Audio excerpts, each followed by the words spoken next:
তোমাকে বলে রাখছি, আজ থেকে তোমার মোবাইলে যেন কোনো মেয়ের নাম্বার না থাকে। আজ থেকে তুমি কোনো মেয়ের সাথে কথা বলো না। এইভাবে উঠো, আমার দিকে দেখো, এইভাবে উঠো। আস্তাগফিরুল্লাহ ওয়া আতুবু ইলাইহি। তোমার কাছে আমি ক্ষমা ভিক্ষে চাই, তোমার কাছে ফিরে যেতে চাই। জিন্দেগিতে আর কখনো এই মেয়ের সাথে কথা বলিব না। এই মেয়ে তোমাকে বলছে, এই মেয়ে শোনো, তোমাকেই বলছি, তুমিও বলো আস্তাগফিরুল্লাহ ওয়া আতুবু ইলাইহি। আমি ফাতেমা কিয়ামত পর্যন্ত, আমার মরণ পর্যন্ত আর কোনোদিন কোনো পুরুষের সাথে, যুবকের সাথে কথা বলিব না। তাহলে তুমি যে কোনো বিপদ থেকে বেঁচে যাবা দুনিয়ায়, যে কোনো বিপদ থেকে তুমিও বেঁচে যাবা। হাদিস বুখারী মুসলিম। কিভাবে বেঁচে যাওয়া? ওই যে তোমার জানা আছে, ওই যে তিনজন লোক রাস্তায় হাঁটছিল না, হাঁটতে হাঁটতে বৃষ্টি আসলো, তখন ওরা কোথায় ঢুকলো? একটা গর্তে ঢুকলো। তখন একটা পাহাড় থেকে বড় পাথর এসে গর্তের মুখে পড়ে গেলো, এরা তার বের হতে পারবে না। তখন তিনজনের একজন বলছে, আল্লাহ আমার বাপ মাকে ভালোবাসি আমি, পাথরটা সরিয়ে দাও। আল্লাহ বললেন কিছু দিলাম। আর একজন বলছে, আল্লাহ আমি একটা লোককে কাজে নিয়েছিলাম, অর্ধেক দিন কাজ করেও বাড়ি চলে যাবে, আমার কাজ করবে না। আমি বললাম অর্ধেক দিনে টাকা নাও। তো নিল না, রাগ করে চলে গেল। অনেক দিন পরে এসে আমাকে বলছে অর্ধেক দিনের টাকা দেন। আমি বললাম সব গরু ছাগল নিয়ে যাও। আমাকে বলছে মজাক করবেন না, অর্ধেক দিনের টাকা দেন। আমি বললাম মজাক করিনি, তোমার অর্ধেক দিনের টাকা দিয়ে গরু ছাগল করেছি, সব নিয়ে যাও। নিয়ে চলে গেল। তোমাকে সন্তুষ্ট করার জন্য যদি কাজটা করে থাকি, একটু পাথর সরিয়ে দাও। দিল। এখন তৃতীয় জন বলছে, আল্লাহ নবী আমার একটা চাচাতো বোন ছিল, খুবই সুন্দরী, আমি তার সাথে জেনা করতে চেয়েছিলাম। সে আমাকে বলেছিল 100টি স্বর্ণ মুদ্রা লাগবে। সে ভেবেছিল আমি গরিব মানুষ, আমি 100টা স্বর্ণ মুদ্রা সংগ্রহ করতে পারবো না। আমি হাড় ভাঙা পরিশ্রম করে 100টা স্বর্ণ মুদ্রা তাকে দিলাম। আমি জেনা করতে বসেছি। যখন জেনা আরম্ভ করব, তখন আমাকে বলছে, আব্দুল্লাহ ইত্তাকিল্লাহ, এ আল্লাহর বান্দা, আল্লাহকে ভয় কর রে, আমাকে অসতী প্রমাণ করিস না। ফাকুনতা আনহা, আমি ওখান থেকে উঠে গেছি, তুমি এই গর্তের মুখ থেকে পাথর সরিয়ে দাও। আল্লাহ বললেন দিলাম। হাদিস তো বুখারী মুসলিম। তুমি যে কোনো বিপদ থেকে বেঁচে যাবা, যে কোনো বিপদ থেকে। তুমি আর একটা শোনো, আজ থেকে তুমি যদি এই মেয়ের সাথে কথা বলা বন্ধ করতে পারো, তাহলে 7 শ্রেণীর মানুষ বিচারের মাঠে বিশেষ জায়গা তাহলে থাকবে, তার মধ্যে তুমিও আছো। তুমি আর একটা শুনে রাখো, উপস্থিত বৈঠকের মুসলিম বোন একটু শুনে রাখেন, ধৈর্যের পরিচয় দিবেন। অনেক কষ্ট করে এসেছেন দূর থেকে গাড়ি ঘোড়ায়, একটু বসে থাকুন, আপনার কাছাকাছি আসছি। আপনাকে আমি কষ্ট দিতে চাইনি, আপনার জন্য অনেক ভালো কথা আছে, একটু অপেক্ষা করুন।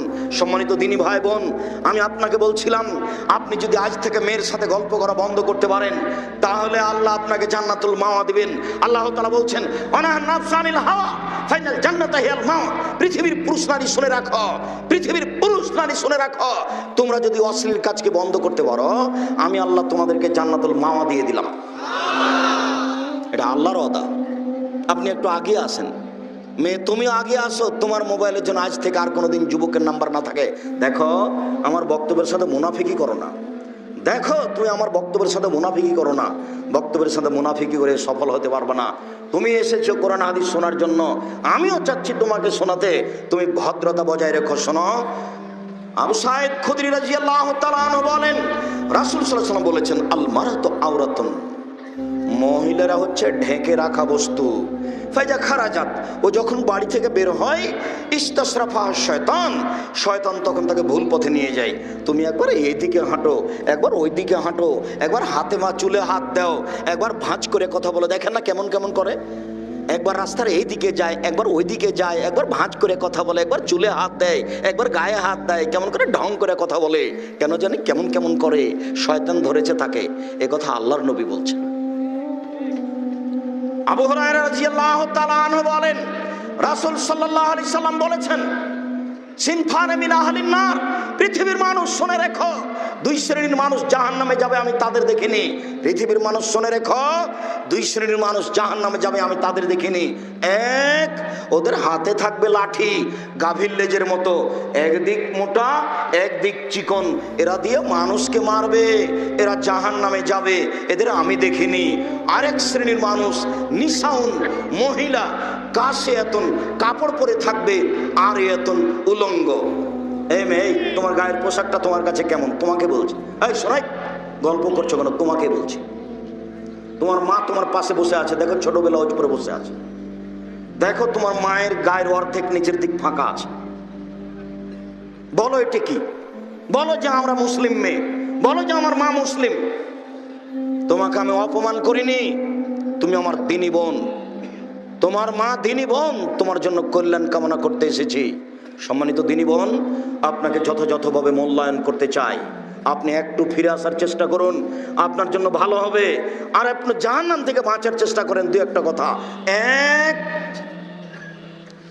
আল্লাহর নবী ঈদের মাঠে গেলেন, মহিলাদের সামনে গিয়ে বললেন, ইয়া মাশারান নিসা, হে মহিলাদের দল, তাসাদ্দাকনা ফাইনি উরিতুকুন্না আকসারা আহলিন নারে, তোমরা দান করো, তোমাদেরকে আমি বেশিরভাগ জাহান্নামে দেখছি। মহিলারা শোনো, তোমরা দান করো, আমি তোমাদেরকে জাহান্নামে বেশিরভাগ দেখছি। জাহান্নাম বলতে নারী আর নারী, জাহান্নাম বলতে নারী আর নারী। এক মিনিট, সালাত আদায় করে জান্নাত পাওয়া যায়, জান্নাত কিনা যায় না। সিয়াম পালন করে জান্নাত পাওয়া যায়, জান্নাত কিনা যায় না। হজ করে জান্নাত পাওয়া যায়, জান্নাত কিনা যায় না। তাসবিহ তাহলিল জিকির আজকার করে জান্নাত পাওয়া যায়, জান্নাত কিনা যায় না। দান করে জান্নাত কিনা যায়। তাই তিনি বলছেন, মহিলারা দান করো, তোমাদেরকে আমি বেশিরভাগ জাহান্নামে দেখছি। এবার মহিলারা কারণ বলছে যে কেন কেন আমরা জাহান্নামে যাবো বেশি, একটু বলুন তো। তখন আল্লাহ রাসূল বলছেন, এই ছেলে, খেয়াল করো, তোমার মাকে বলে দিও, ও তো এসেছে আবার চলে গেছে, তো বুঝে না, তুমি তোমার মাকে বলে দিও জাহান্নামে বেশি কেন। আল্লাহ নবী বলছেন, এক, তুকসিরনা লাআনা, মহিলারা বেশি বেশি অভিশাপ করে, মহিলারা বেশি বেশি অপ্রয়োজনীয় কথা বলে, মহিলারা বেশি বেশি বদনাম করে, মহিলারা বেশি বেশি এর ওর কথা নিয়ে জড়িয়ে পড়ে, এই জন্য তারা জাহান্নামে যাবে। এক। দুই, ও এক ফরনাল আশিরা, স্বামীকে মেনে চলে না, স্বামীকে মেনে চলে না। একটু আবার বলছি, আয়েশা রাদিয়াল্লাহু তাআলা আনহা বলছেন, আল্লাহর নবী একদা চন্দ্র সূর্য গ্রহণের সলাৎ শিখাচ্ছিলেন। গত জুমার আগের জুমায় ছিল চন্দ্র সূর্য গ্রহণের সলাৎ। আল্লাহ নবী সলাৎ শিখাচ্ছেন। তো সলাৎ শেষে সাহাবীগণ বলছেন, আল্লাহর নবী, আপনি সলাতের মধ্যে হাত বাড়িয়ে কি নিলেন? আবার দেখলাম খালি পিছে উঠছেন, এইটা কেন? এবার আল্লাহ রাসূল বলছেন উত্তর, শোনো, আমি সলাতের মধ্যে জান্নাত দেখলাম। তানাওয়ালতু উনকুদান, আমি মনে করলাম যে জান্নাত থেকে একটা ফলের গোছা নিয়ে নি। লাউ আখাযতুহু লাকালতুম মা বাকিয়াতিদ দুনিয়া, যদি একটা ফলের গোছা নিয়ে নিতাম তাহলে পৃথিবীর মানুষ কিয়ামত পর্যন্ত খেত। তারপর আমি জাহান্নাম দেখলাম, এত কঠিন অবস্থায় আমি জাহান্নাম কোনোদিন দেখিনি, তাই আমি পিছে উঠছিলাম। শোনো, আমি জাহান্নামে বেশিরভাগ নারী দেখলাম। তো সাহাবীগণ বললেন, কেন? তখন আল্লাহ রাসূল বলছেন, বেকুফরিহিন না, ওরা কুফরি করে এই জন্য। তখন সাহাবীগণ বলছেন, একফুরনা বিল্লাহ, আল্লাহর কুফরি করে? তখন রাসূল বলছেন, না, একফুরনাল আশিরা, স্বামীকে মানে না। আমি কিন্তু অনবদক দিনী বোন, আপনাকে আমি কষ্ট দিতে চাইনি। আপনার জন্য জান্নাত সহজ, এটা আমি বলছি, একটু পরে বলছি, আপনি শোনেন একটু। আমি যা বুঝেছিলাম জাতিকে সেভাবে নিয়ে যেতে পারছি না, পরিস্থিতি আমার ওইরকমই বলে মনে হচ্ছে। যারা লাখো কোটি জনতার সামনে কথা বলে তাদের কিস্সা কাহিনী দিয়ে চলে, যারা সমাজে নিজেকে শিক্ষিত মনে করে, যারা নিজেকে সমাজে বিত্তশালী মনে করে, তাদেরকে সামনে পাওয়া গেল এমনটা আমার মনে হলো না। এরকম সময়ে এই অবস্থায় তাই যেতে হবে বলে আমার মনে হচ্ছে। সম্মানিত দিনী ভাই বোন, এইসব প্রোগ্রামের সাথে পুরো রাস্তা জুড়ে, এদিক ওদিক জুড়ে সেই সকাল থেকে মেলা লেগে আছে, যুবক যুবতীরা ঘুরছে। তাহলে ধর্মের নামে এটা কি হলো? যার কারণে লিখেছিলাম তাফসির কি মিথ্যা হতে পারে বইটা। তাফসির কি মিথ্যা হতে পারে, ওই বইয়ে যা তাফসির আছে সবই মিথ্যা। আমি পরিস্থিতি ঠেকানোর জন্য, এই বক্তাদের ঠেকানোর জন্য কিন্তু এই বই দুটো আপনাদের সামনে পেশ করেছি। আমি একেবারে অল্প বিদ্যা দিয়ে পেশ করেছি, ভবিষ্যতে যারা চিন্তা ভাবনা করে তারা আরো বড় করে পেশ করবে বলে আমার অনুমান। সম্মানিত দিনী ভাই বোন, মিডিয়ার মাধ্যমে, কলমের মাধ্যমে চেষ্টা চালিয়ে যাচ্ছি। আমার কলমের মধ্যে সবচেয়ে যেটা জামিয়া সালাফের মুখপাত্র কলম, সেটা হচ্ছে মাসিকা লিতে সম্পত্রিকা। আমি 12 জন মুফতি ঠিক করেছি, এর জন্য বড় বড় মহাদ্দেশ দেশ বিদেশের যারা ফতোয়া ঠিক করবে। প্রায় 16 থেকে 18 জন লেখক কর্মচারী রয়েছে, ব্যয়বহুল লক্ষ লক্ষ টাকা এর পিছনে খরচ আছে। আপনি একে স্বাভাবিক মনে করবেন না, মনে করবেন না যে এটা মনে হয় সেটা, যে কি করলে কি হয়, বইয়ের নাম কি, কি করলে কি হয়, বইয়ের নাম কি, কি করলে কি হয়, কি করলে কিছুই হয় না, ছাই হয়, শিরক হয়। আপনি পড়ে দেখেন, কোনো কথা সেখানে ঠিক নেই। কলমে ওইসব মিথ্যা কলমের বিরোধিতা করার জন্য আমি মুখেও দিয়ে একটা কথা বলেছি, তার মধ্যে একটা বলেছি যেটা আপনার শতদিনের জানা আছে। বইয়ের নাম মুকশিদুল মুমিনিন। এ বই একটা হেডলাইন আছে, অবিবাহিত ছেলে মেয়ের পড়া নিষেধ। হেডলাইনই ঠিক নয়, মানে যেই দেখে সেই পড়তে চায়। কি লেখা আছে এখানে? তুমি এটাকে হাসি দিয়ে প্রকাশ করো না, এটাকে ব্যথা দুঃখ দিয়ে প্রকাশ করো। তোমাকে এই বই সংশোধন করতে হবে। সেখানে তিনি হেডলাইনের পরে লিখছেন যে সফরের পূর্বে স্ত্রী মিলন হলে ছেলে টেরা হয়, ভরা পেটে স্ত্রী মিলন হলে ছেলে কানা হয়, চন্দ্র সূর্য গ্রহণের সময় স্ত্রী মিলন হলে ছেলে ল্যাংড়া হয়। একবারে সব কথাগুলি কোরআন মাজিদের সরাসরি বিপরীত, বিরুদ্ধে। আল্লাহ তাআলা বলছেন নিসাউকুম হারসুল লাকুম ফাতু হারসাকুম আন্না শি'তুম। পৃথিবীর মানুষ তোমাদের স্ত্রী, তোমাদের জমি। পৃথিবীর মানুষ তোমাদের স্ত্রী, তোমাদের ক্ষেত। তোমরা তোমাদের জমিতে, তোমাদের খেতে আসো তোমাদের ইচ্ছা মতো। সকালেই কি, বিকেলেই কি, দুপুরেই কি, ভরা পেটেই কি, সফরের পূর্বেই কি, চন্দ্রগ্রহণ লাগলেই কি আর না লাগলেই কি। মুসলমানের আকীদাকে নষ্ট করার জন্য পুরো আলোচনাটা এইভাবে লিখে রেখেছে। যত মিথ্যা কলম আছে, যত মিথ্যা বক্তব্য আছে, মানুষের যে আকীদা আদর্শের পরিবর্তন হয়েছে, এইগুলোকে সংশোধন করার জন্য জীবন বাজি রেখে চেষ্টা চালিয়ে যাচ্ছি। তবে আমি মানুষ, কোনো জায়গাতে ভুল থাকতেও পারে, সম্ভবপর চেষ্টা চালাচ্ছি যেন জাতির সামনে ভুল না করি। যার কারণে বলেছি, জাতির যদি রাস্তাঘাট করে দিতে না পারি, জাতির যদি স্কুল কলেজ করে দিতে না পারি, জাতিকে চূড়ান্ত সঠিক ধর্ম দিতে পারবো ইনশাআল্লাহ। ধর্মের ব্যাপারে জাতিকে ফাঁকি দিয়ে পরকাল হারাতে রাজি নই। আমার মনে বড় সাধ, আমি এদেশের মাটিতে উন্নত মানের প্রতিষ্ঠান করবই ইনশাআল্লাহ। সেটাই জামিয়া সালাফিয়া টাঙ্গিপাড়া পবা রাজশাহী, জামিয়া সালাফিয়া রূপগঞ্জ নারায়ণগঞ্জ ঢাকা, জামিয়া সালাফিয়া তেঘরা বিরল দিনাজপুর, সেটাই জামিয়া সালাফিয়া 6 মাইল বাবুগঞ্জ বরিশাল। এরকম আরো একাধিক প্রতিষ্ঠান গড়ব ইনশাআল্লাহ, যেখানে ছেলে মেয়েরা বাংলা, ইংরেজি, আরবি উন্নত মানের শিক্ষা অর্জন করে জাতির অন্যায়ের বিরুদ্ধে লড়বে মুখে কলমে মিটিয়ে। আমি আমার অন্তরের কথা, মনের কথা জাতির সামনে প্রকাশ করে রেখেছি, প্রকাশ করে রাখছি।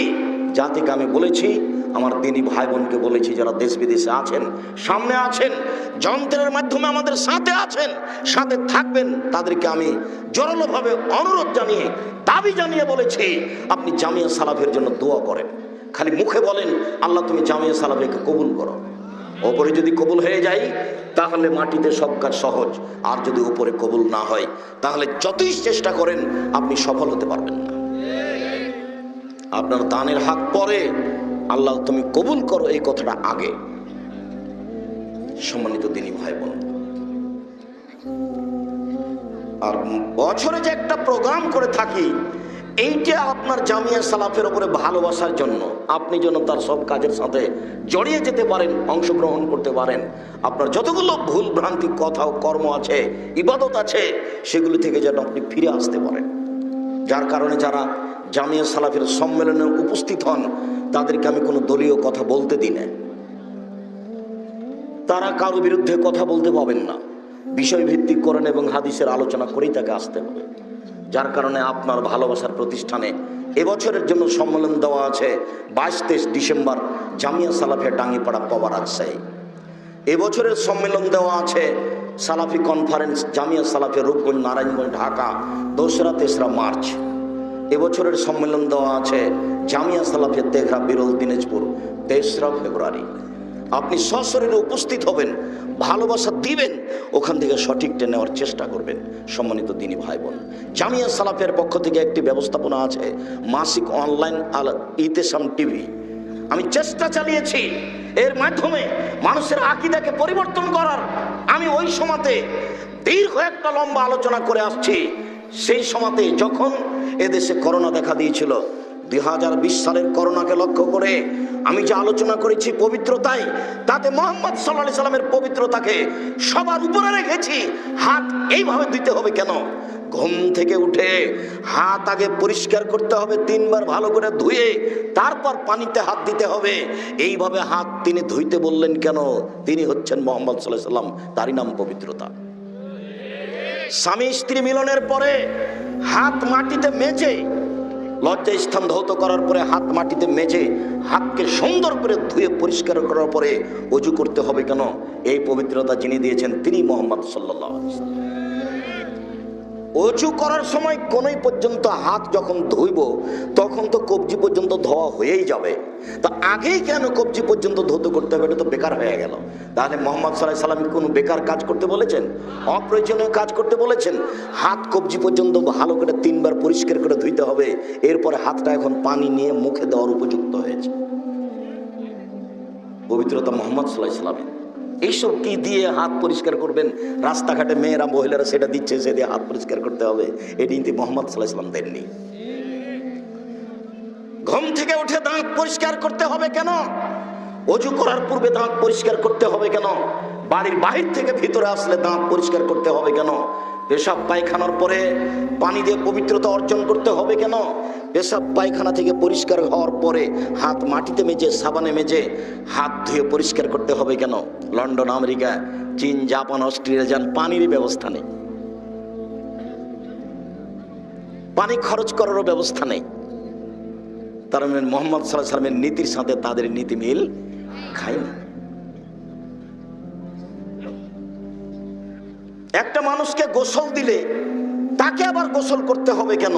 লোকটা মারা গেছে, আমি গোসল দিলাম, আমাকে গোসল করতে হবে কেন? একজন মহিলা ঋতু থেকে পবিত্র হচ্ছে, তাকে গোসল করে পবিত্র হতে হবে কেন? জুমার দিন একজন মানুষকে গোসল করতে হবে কেন? পবিত্রতার আলোচনার শুরু থেকে বলে এসেছি, করোনা ভাইরাস মহামারী নয়, করোনা ভাইরাস ছোঁয়াচে রোগ নয়। মুহাম্মদ সাল্লাল্লাহু আলাইহি ওয়াসাল্লাম ছোঁয়াচে রোগকে নাকচ করে দিয়েছে। ওই সময় আমি বলেছিলাম, কারো যদি করোনা হয় আমি তার সাথে একসাথে খেতে প্রস্তুত, এক প্লেটে। যদি কেউ করোনায় মারা যায় তাহলে আমি তার গোসল দিতে প্রস্তুত, জানাজা দিতে প্রস্তুত। এতে যদি আমারও করোনা হয় তাহলে আমি বলবো না এই কারণে হয়েছে, আমি বলবো পৃথিবী সৃষ্টির 50,000 বছর পূর্বে মানুষের ভাগ্য লেখা হয়েছে, তার কর্ম সুবিধা অসুবিধা, অসুখ বিসুখ লেখা হয়েছে, সেই দিন করোনা আমার নামে লেখা হয়েছে, যার কারণে হলো এটা আমি বলবো। আমি অল্প সময় বাঁচতে এসে ওর নাম দিয়ে শিরক করে হায়াতকে বাড়াতে রাজি নই। আপনি এমনি মাস্ক পরেন, এখন পরেন, ধুলাবালি আছে এর জন্য আপনি পরে থাকেন। ওই অসুখ থেকে বাঁচার জন্য, ব্যাধি থেকে বাঁচার জন্য, ওই বিপদ থেকে রক্ষা পাওয়ার জন্য আপনি এটা করবেন কেন? সম্মানিত দিনী ভাই বোন, আমি আপনাদেরকে অনুরোধ জানাচ্ছি, যে যেখানে আছেন নিজ নিজ স্থানে দাঁড়িয়ে হোক বসে হোক ভদ্রতা বজায় রেখে চুপচাপ আলোচনা শোনার চেষ্টা করবেন।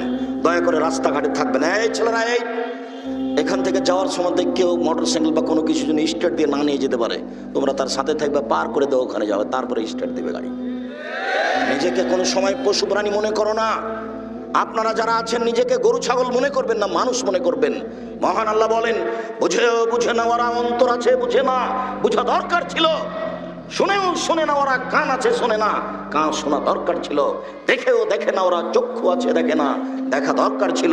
উলাইকা কাল আনাম, তারা পশু প্রাণীর মতো, তারা গরু ছাগলের মতো, তারা কুকুর শ্রীগালের মতো, বালুম আদাল, বরং তার চেয়ে খারাপ। আল্লাহ বলছেন কুকুর শ্রীগালের চেয়ে খারাপ মানুষ। তবে তিনি বলেননি, তবে আল্লাহ তাআলা বলেননি যে মানুষ কুকুর শ্রীগাল, এ কথা বলেননি। বলেছেন তার মতো। কেন? কুকুর শ্রীগাল কোনোদিন তার নীতি থেকে ফিরে আসতে পারবে না, মানুষই পারে। কুকুর শ্রীগাল পশু প্রাণী গরু ছাগল তার নীতি থেকে ফিরে আসতে পারে না, কিন্তু মানুষই পারে। জর্দা তামাক ছেড়ে দিতে মানুষই পারে। কতবার আপনাকে বললাম যে 3 শ্রেণীর মানুষ জান্নাতে যাবে না, 3 শ্রেণীর মানুষ জান্নাতে যাবে না। বলাটা এইভাবে রাসূল সাল্লাল্লাহু আলাইহি ওয়াসাল্লাম বলছেন, সালাসাতুন, 3 শ্রেণীর মানুষ লা তাদখুলুল জান্নাতা আবাদা, কখনো জান্নাতে যাবে না। 1, মধুমেনুল খামর, যারা নিয়মিত বিড়ি তামাক জর্দা সিগারেট গুল নেশাদার দ্রব্য খায় পান করে। যদিও কুষ্টিয়া মেহেরপুরে তামাকের চাষ হয়, তামাকের চাষ ছেড়ে দিতে হবে।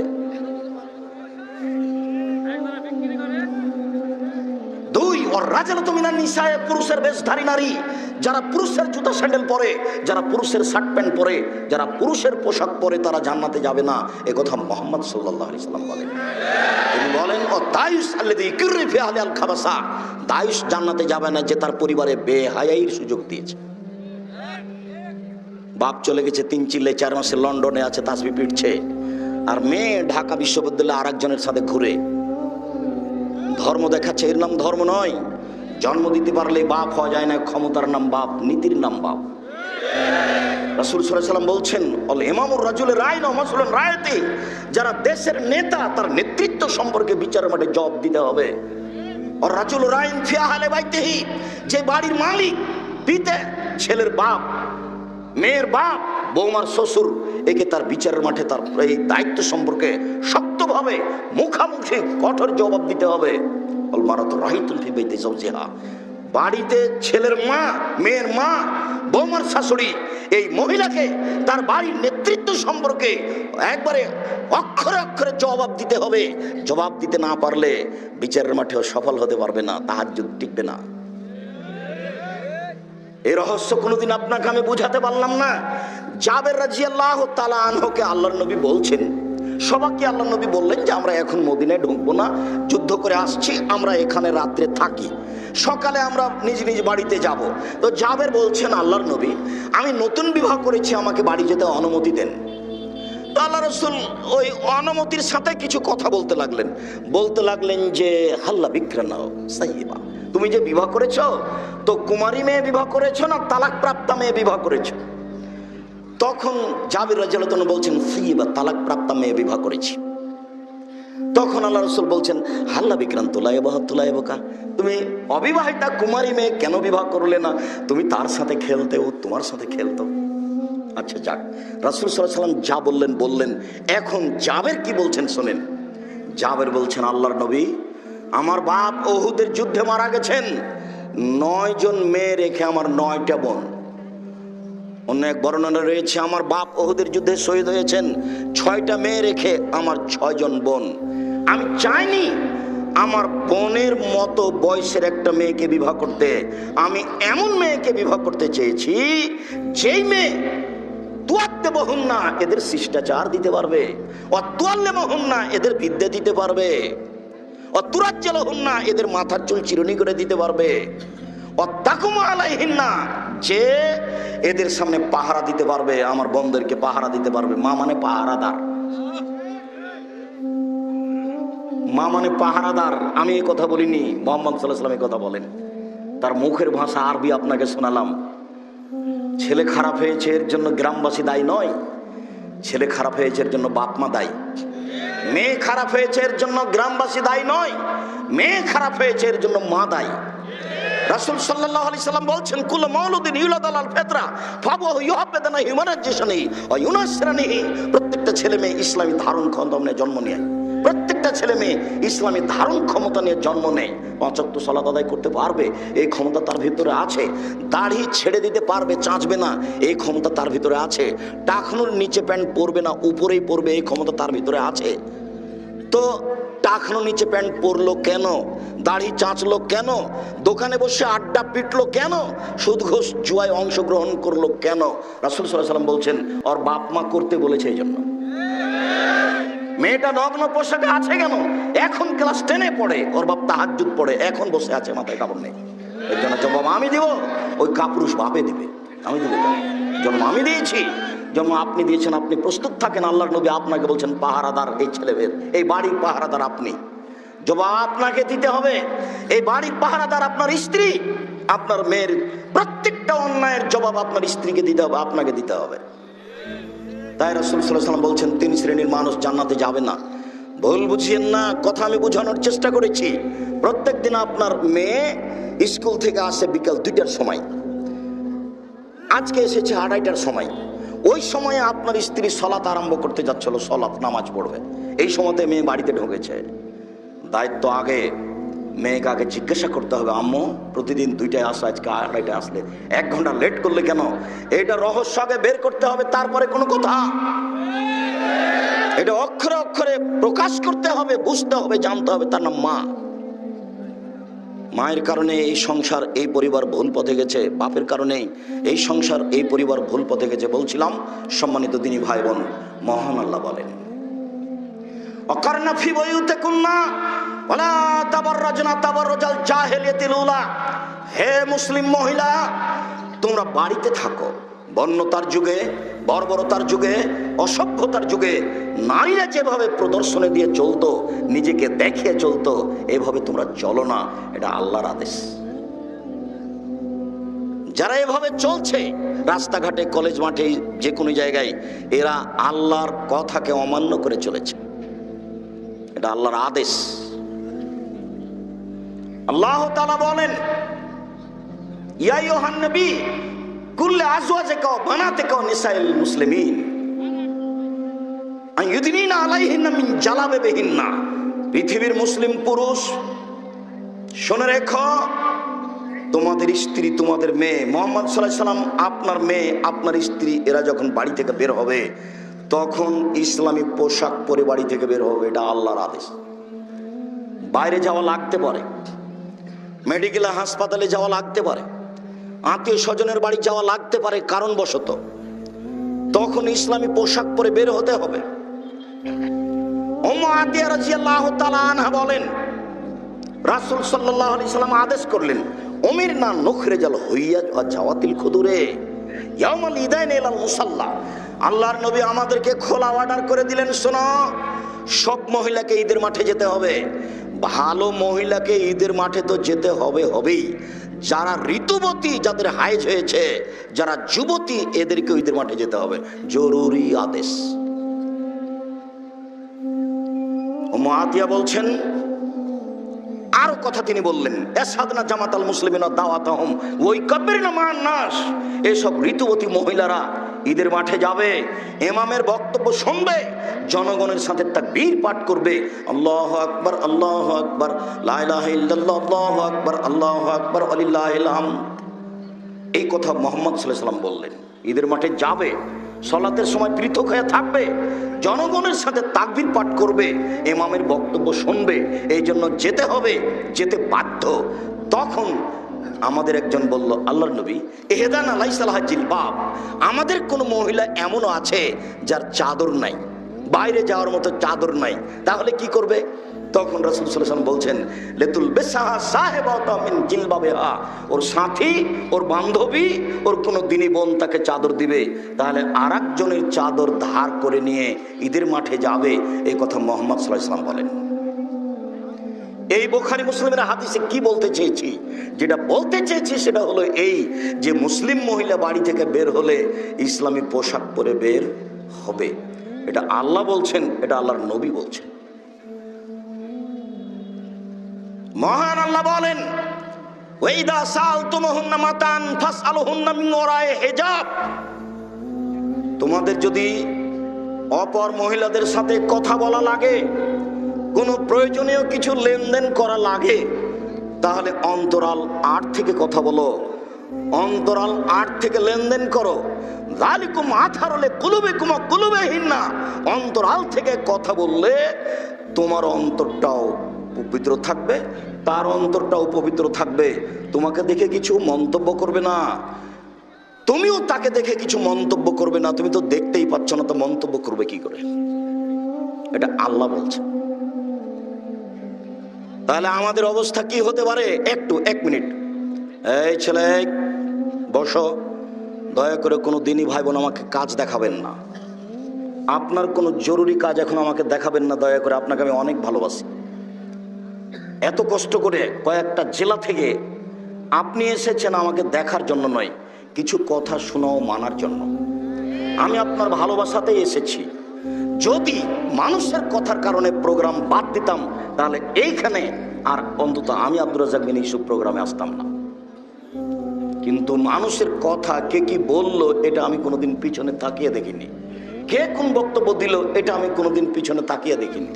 কে আমাকে গালি দিল, কে আমাকে পয়সা দিল না, এটা আমি কোনোদিন তাকিয়ে দেখিনি। ওই পর্যন্ত শেষ। আমি তো বলেছি, 90 সাল থেকে নিয়ে এখন পর্যন্ত আমি কোনোদিন মানুষকে পথ খরচ পাথেওর কথা বলিনি। কে যদি প্রমাণ করে দিতে পারে যে আব্দুর রাজ্জাক সাহেব আমাকে একদিন পথ খরচ পাথেওর কথা বলেছিল, আমি সেদিন থেকে আর বক্তব্য দিব না। আমি তো মানুষকে বলেছি, মানুষ যদি প্রমাণ করতে পারে যে আব্দুর রাজ্জাক সাহেব তার পরিচয়টা আমাকে বলেছেন, আমি আমার জীবনে কোনোদিন মানুষকে পরিচয় দিইনি। জোর করে চাপ দিয়ে বলেছে যে আপনার নামটা তো বিজ্ঞাপন পোস্টারে লিখতে চাচ্ছি, কিভাবে লিখবো? চাপ দিয়েছে যখন, তখন আমি বলেছি আমার নাম আব্দুর রাজ্জাক আর আমার বাপের নাম ইউসুফ, বাপ বেটা মিলে আব্দুর রাজ্জাক বিন ইউসুফ। এর চেয়ে আমি দীর্ঘ 32 বছরে কোনোদিন বেশি বলিনি। প্রমাণ করতে হবে কাউকে যদি বলে থাকি। এ দিয়ে আপনাকে আমি পরকালমুখী করতে চাচ্ছি। আল্লাহ তুমি সাক্ষ্য, আল্লাহ তুমি দেখছো, মানুষের অন্তরকে তুমি জানো।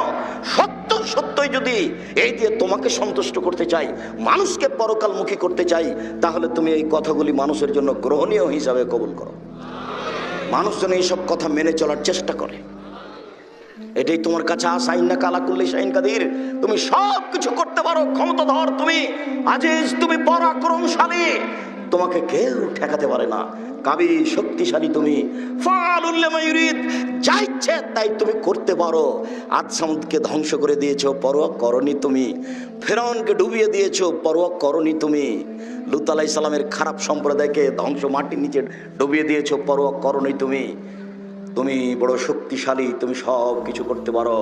তোমার দরবারে ভিক্ষা কামনা করছি, তুমি আমাদের কথাগুলিকে জাতির জন্য গ্রহণীয় করো। সম্মানিত দিনী ভাই বোন, বলছিলাম অন্তরাল আট থেকে যদি নারীদের সাথে কথা বলেন তাহলে আপনার অন্তর পবিত্র থাকবে। এইটা বলতে গিয়ে একটা কথা বলি। আল্লাহর নবী এতেকাফে ছিলেন, আল্লাহর নবী এতেকাফে ছিলেন। তখন তার স্ত্রী সাফিয়া রাদিয়াল্লাহু তাআলা আনহা আল্লাহ রাসূলের কাছে আসলেন একটু দেখাশোনা করার জন্য, পরামর্শের জন্য। তো সাফিয়া তখন তার স্বামীর সাথে কথা বললেন। এবার সাফিয়া রাদিয়াল্লাহু তাআলা আনহা উঠে চলে যাচ্ছেন বাড়ির দিকে। তো আল্লাহ রাসূলের সাথে সাথে স্ত্রীর সাথে সাথে মসজিদের বাহির দরজার দিকে আগিয়ে গেলেন। দুইজন মানুষ চোখে পড়ল। চট করে আল্লাহ রাসূল বলছেন, এই শোনো, ইনি আমার স্ত্রী। তখন সাহাবী দুজন বলছেন, সুবহানাল্লাহ, আপনি এই কথা বললেন কেন? আপনি কি মনে করছেন যে আমরা মনে করব এই মহিলাটা বা কে? এই মহিলা কেন রাসূলের কাছে আসলো? খারাপ সম্পর্ক নাকি? এইটা কি আমরা মনে করব? সুবহানাল্লাহ, আপনি এটা মনে করলেন কেন?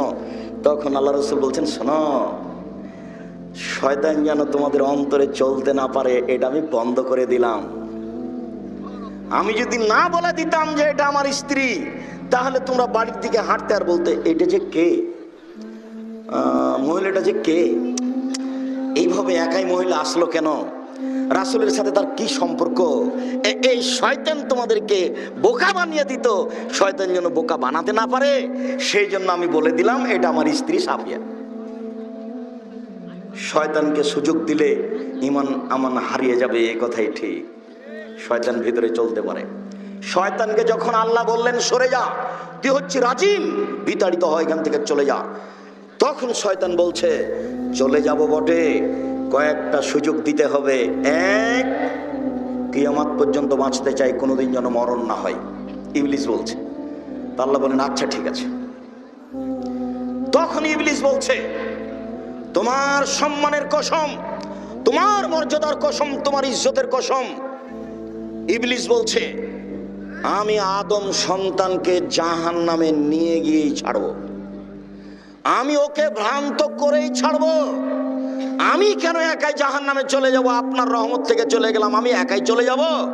আদমের ছেলে মেয়েকে জাহান্নামে নিয়েই যাব, ওদের ভ্রান্ত করেই ছাড়বো। তখন আল্লাহ বলছেন ইবলিস শোনো, আমার মর্যাদার কসম, আমার ইজ্জতের কসম, আমার সম্মানের কসম, মনে রেখো ইবলিস, আদম সন্তান যতবার ক্ষমা চাইবে আমি ততবার মাফ করে দিব। আদম সন্তান যতবার ক্ষমা চাইবে ততবার আমি মাফ করে দিব।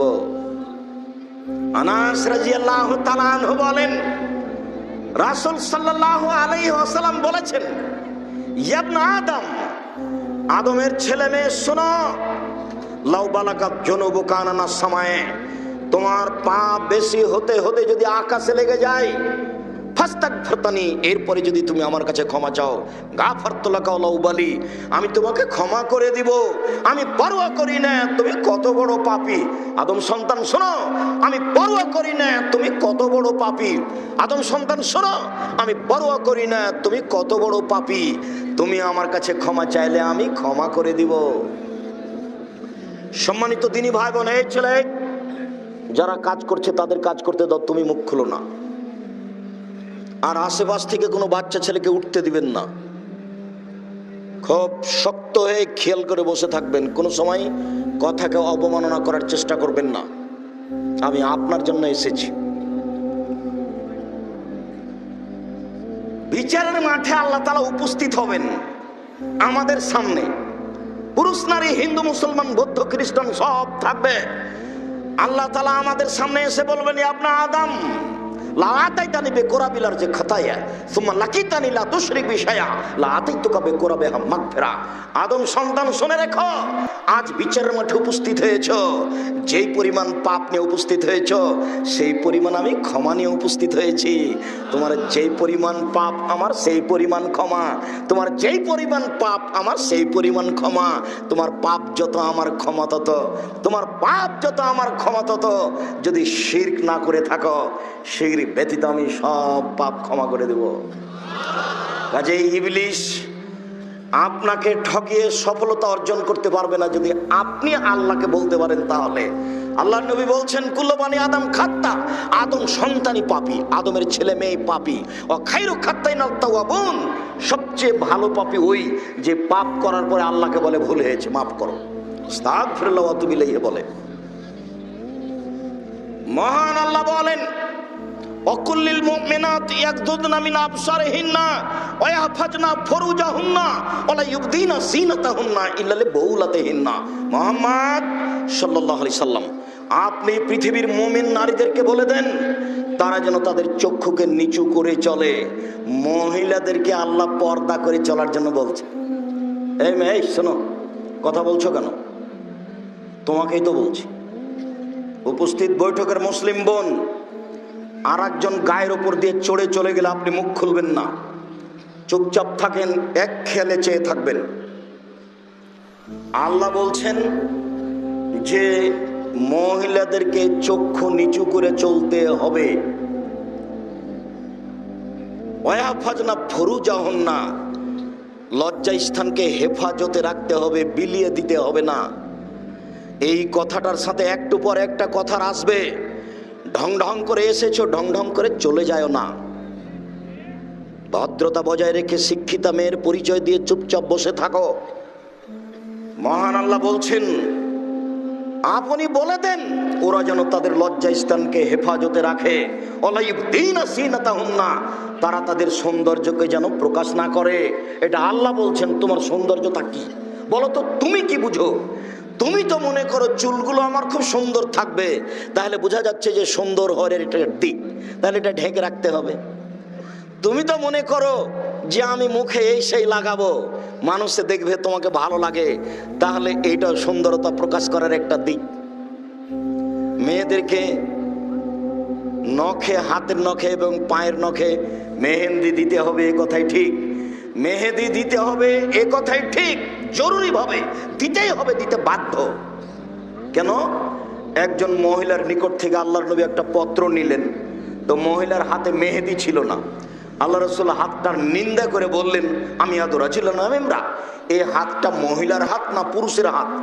পুরুষের হাত তাই তো মেহেদি নেই, মহিলার হাত তাই তো মেহেদি আছে। পুরুষ থেকে পৃথক করে রাখতে হবে হাতকে, কি দিয়ে? মেহেদি দিয়ে। পুরুষ মেহেদি হাতে দিতে পাবে না। রাসূল সাল্লাল্লাহু আলাইহি সাল্লাম বলছেন, তিবুর রিজালে মা জাহারা লাউনুহা মা জাহারা রিহুহা, পুরুষের সুগন্ধি হচ্ছে যার গন্ধ পাওয়া যায়, দেখতে পাওয়া যায় না। পুরুষের সুগন্ধি হচ্ছে যার গন্ধ পাওয়া যায়, দেখতে পাওয়া যায় না। আর মহিলাদের সুগন্ধি হচ্ছে যা দেখতে পাওয়া যায়, গন্ধ পাওয়া যায় না। যা দেখতে পাওয়া যায়, গন্ধ পাওয়া যায় না। যা দেখতে পাওয়া যায়, গন্ধ পাওয়া যায় না। তাহলে ওদেরকে সাজগোজ করে থাকতে হবে, এটাই ঠিক। চাঁপাইনবাবগঞ্জে বলে, সাজালে কুজালে হয় নারী, আর লিপলে পুছলে হয় বাড়ি। লেপা পোঁছা বুঝেন? তাকে সাজগোজ করে থাকতে হবে, এ কথাই ঠিক। মেহেদি তার হাতের নখে থাকবে, পায়ের নখে থাকবে, এ কথাই ঠিক।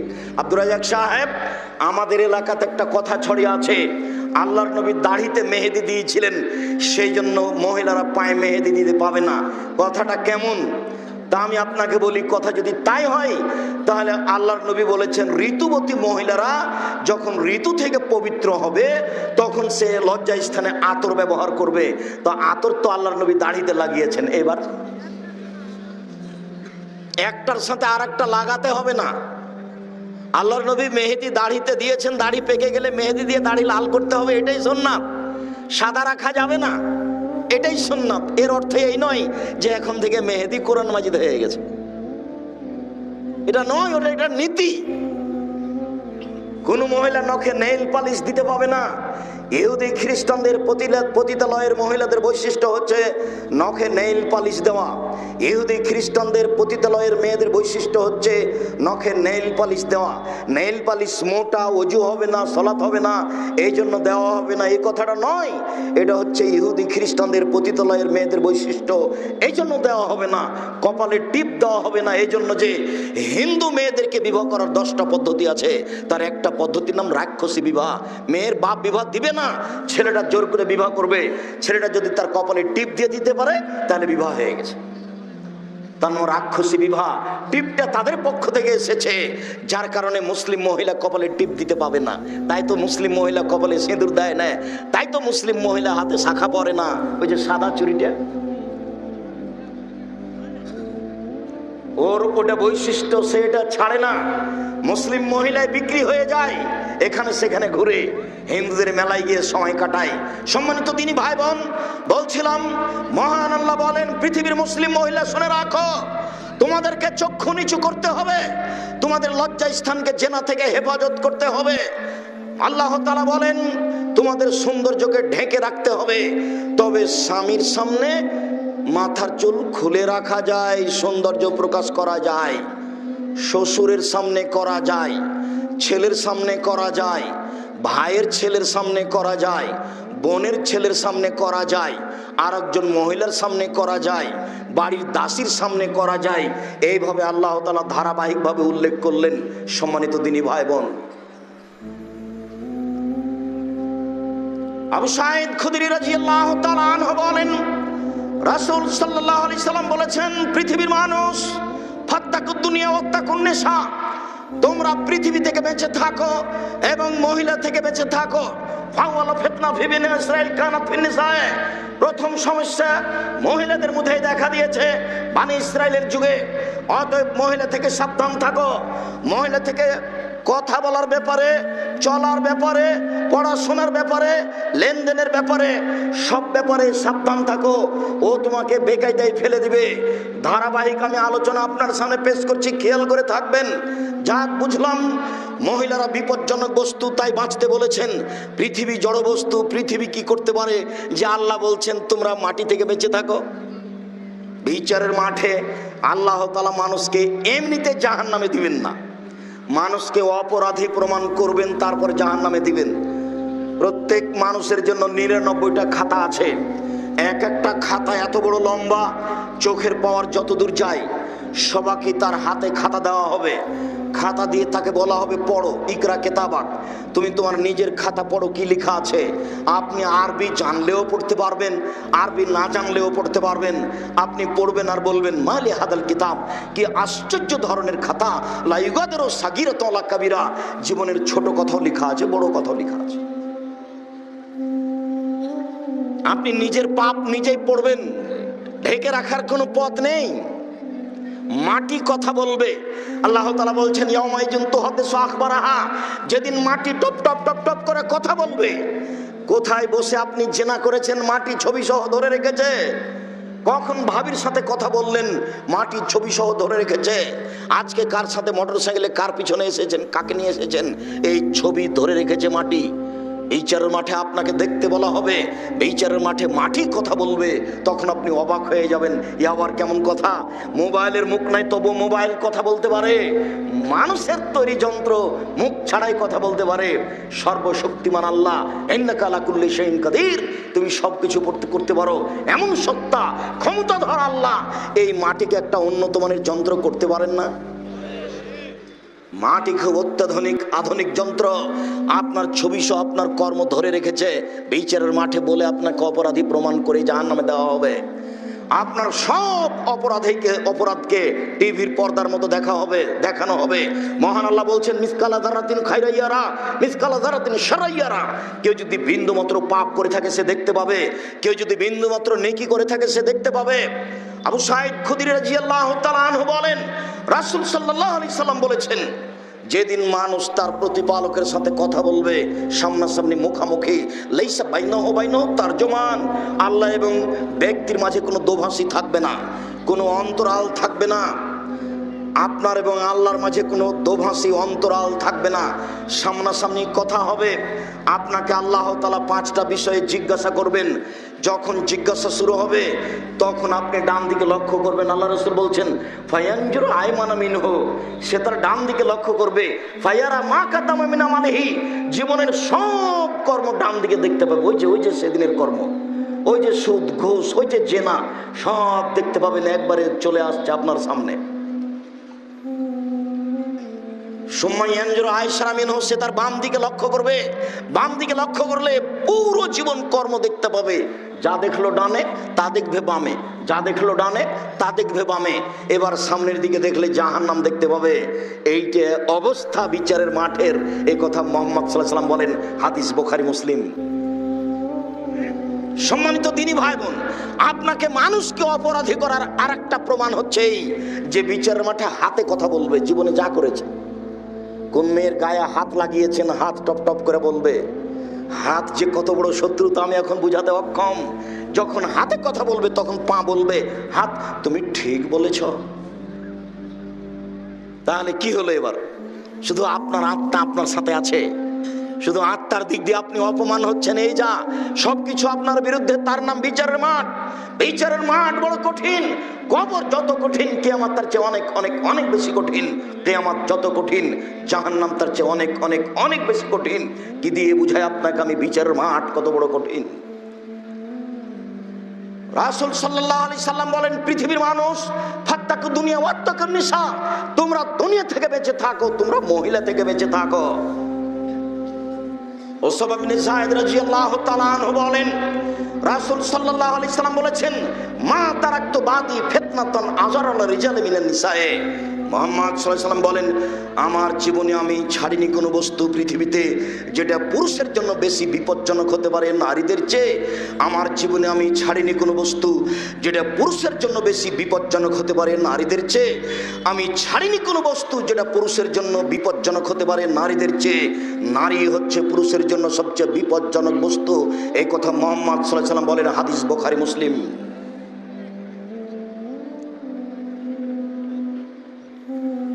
আবু হুরায়রা রাদিয়াল্লাহু তাআলা আনহু বলেন, আবু সাঈদ খুদরি রাদিয়াল্লাহু তাআলা আনহু বলেন, রাসূল সাল্লাল্লাহু আলাইহি সাল্লাম বললেন,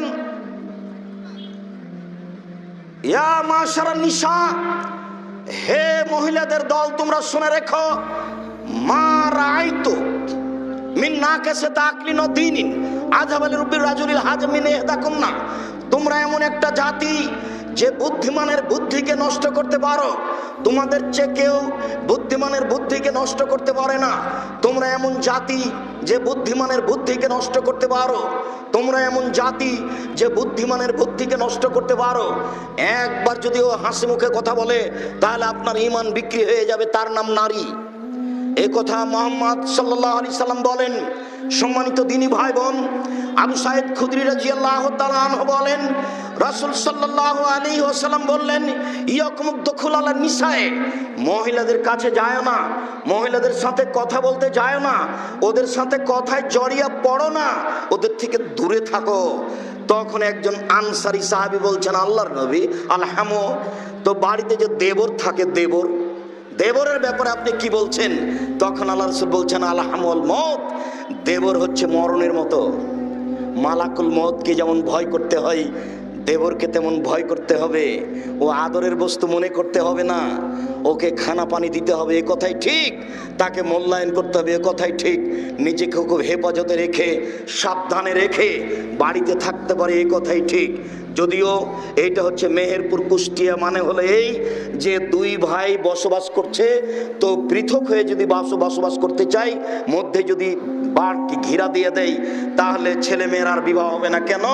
যারা দেখতে বাসবে মেয়েকে ছেলেকে, তারা বলবে এদের ভাই ভাই গন্ডগোল আছে, এর জন্য মধ্যে ঘেরা দিতে দেয়নি। অথচ মুহাম্মদ সাল্লাল্লাহু আলাইহি সাল্লামের নীতি, তার বাড়ি পৃথক হবে, তার বাড়ি পৃথক হবে, ঘিরে দিয়ে, এ কথাই ঠিক। সামাজিকতা চেপে গেছে। আর একটু আগে গেলে সাতক্ষীরা পাবেন। সাতক্ষীরার অবাক, ওইদিকে একটা ঘর, এইদিকে একটা ঘর, মধ্যে গরুর গাড়ির রাস্তা। তার কুন্ডা বাড়ির পিছন দিক, কুন্ডা বাড়ির সামনের দিক কিছু বোঝা যায় না। কিভাবে জীবিকা নির্বাহ হয় আপনাদের, তা আমার বুঝে আসে না। আমরা যদি পরিবার সহ কোনোদিন আপনাদের বাড়ি চলে আসি, তাহলে আপনার বাড়িটাকে মনে করবে এটা ট্রেন স্টেশন। ট্রেন স্টেশনে যেমন নিজেকে গুটিয়ে রাখতে হবে, তেমন আপনার বাড়িতে এসে গুটিয়ে রাখতে হবে। আপনার বাড়ির যে সবই ফাঁকা, আপনি যে বাড়িতে ঢুকবেন সালাম দিয়ে, সেটা কিভাবে ঢুকবেন? কোনটা দরজা? কোথায় আপনি বলবেন আসসালামু আলাইকুম? রাতে আপনার স্ত্রী যখন শুইতে যাবে, তো বিসমিল্লাহ বলে যে দরজাটা বন্ধ করবে, বাহির দরজা, তো দরজা কোথায়? আমি এইটুকু বুঝাতে গিয়ে আপনাকে বলেছি, এই ছেলে, দয়া করে কোনো কাজ দেখাবেন না, পরিবেশ নষ্ট করবেন না। আপনাকে আমি খুব গরিব মানুষের অবস্থা দেখিয়েছি। আবু হুরায়রা রাদিয়াল্লাহু তাআলা আনহু বলেন, আমি মসজিদে নববীতে পেটটা মাটির উপরে চাপা দিয়ে শুয়ে থাকতাম, উপর হয়ে শুয়ে থাকতাম। সাহাবীরা আমার গায়ের উপরে পা দিয়ে চলে যেত, ওরা মনে করতে এটা পাগল, আমার কোনো দামই দিত না। আর আমাকে যখন খুব ক্ষুধা লাগতো, একবারে ক্ষুধার কারণে বাঁচবো না, তখন কাউকে গিয়ে বলতাম, আচ্ছা ভাই আপনি কি এই হাদিস জানেন, আপনি কি এই হাদিস জানেন? কেন বলতাম? ওই লোকটা যদি কোনো ফাঁকে আমাকে বলে, আবু হুরায়রা তুমি কি খেয়েছো, তখন আমি বলবো না, তখন লোকটা আমাকে খেতে নিয়ে যাবে। উনি সরাসরি খাওয়ার কথা বলতেন না, উনি মানুষকে মসজিদে কি বলতেন, আপনি কি এই হাদিস জানেন, আপনি কি এই হাদিস জানেন, কেন বলতেন? কোন ফাঁকে লোকটা যদি বলে, আবু হুরায়রা তুমি তো হাদিসের কথা বলছো, তো তুমি কি কিছু খেয়েছো, তখন আমি কি বলবো? আমি বলবো না, তখন লোকটা কি করবে? আমাকে খেতে নিয়ে যাবে। ইনি হচ্ছেন আবু হুরায়রা। আবু হুরায়রা রাদিয়াল্লাহু তাআলা একদিন আল্লাহ নবীকে বললেন, আল্লাহ নবী, আমার মা আপনাকে গালি দেয়, একটু আমার মায়ের জন্য দোয়া করেন তো আল্লাহ নবী। তখন আল্লাহ নবী বললেন, আল্লাহুম্মা হাদি উম্মা আবি হুরায়রা, আল্লাহ তুমি আবু হুরায়রার মাকে হেদায়েত দান করো, এই দোয়া করলেন। এবার আবু হুরায়রা বাড়ি যাচ্ছেন, দরজা বন্ধ। বলেন তো কি দেখাচ্ছি আপনাকে? সবচেয়ে গরিব মানুষের বাড়ির কি আছে? বাহির দরজা আছে। তাহলে আপনি কি আবু হুরায়রার চেয়ে নিজেকে গরিব মনে করছেন? কেন আপনার বাহির দরজা নাই? কেন আপনার জীবিকা নির্বাহ পশু প্রাণী গরু ছাগলের মতো?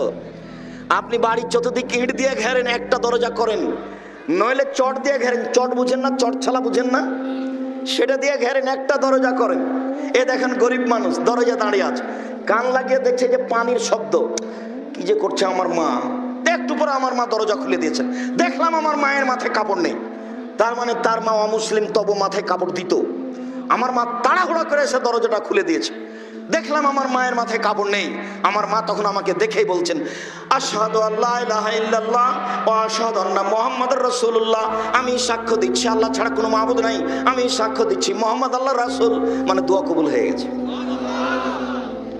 ছেলের কাছে মায়ে ইসলাম গ্রহণ করছেন, ছেলের কাছে। আচ্ছা, এই ঘটনা বুখারী মুসলিমের কেন আপনার সামনে বলছি বলেন তো দেখি? ভুলে গেলেন মনে হয়। বাড়ির দরজা থাকতে হবে, বাড়িটা ঘেরা থাকতে হবে। সবচেয়ে গরিব মানুষের বাড়ি ঘেরা আছে। আব্দুল্লাহ ইবনে মাসউদ রাদিয়াল্লাহু তাআলা আনহু বলেন, রাসূল সাল্লাল্লাহু আলাইহি সাল্লাম বলেছেন, লা তুবাসিরুল মারাতাল মারাতা ফাতানাথা লিজাওজিহা কান্নু ইয়ানজুরু ইলাইহা, কোন মহিলা যেন কোন মহিলার গায়ে হাত না লাগায়।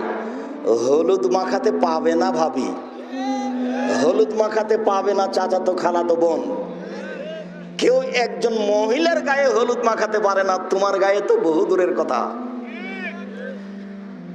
এইভাবে গীত গাওয়া হারাম। রাজশাহী চাঁপাইনবাবগঞ্জের কোন বিবাহের কোন অংশে একটা অংশ জায়েজ নাই, সবই হারাম। এটা কুষ্টিয়া মেহেরপুরের অনেক অংশে বৈধ হতে পারে। চট্টগ্রামে বিবাহের বৈঠকে বাপ বাদ দিয়ে আর একজন উকিল হয়, তার নাম উকিল বাপ। তো যেদিন থেকে উকিল বাপ হলো সেদিন থেকে উকিল বাপই বাপ।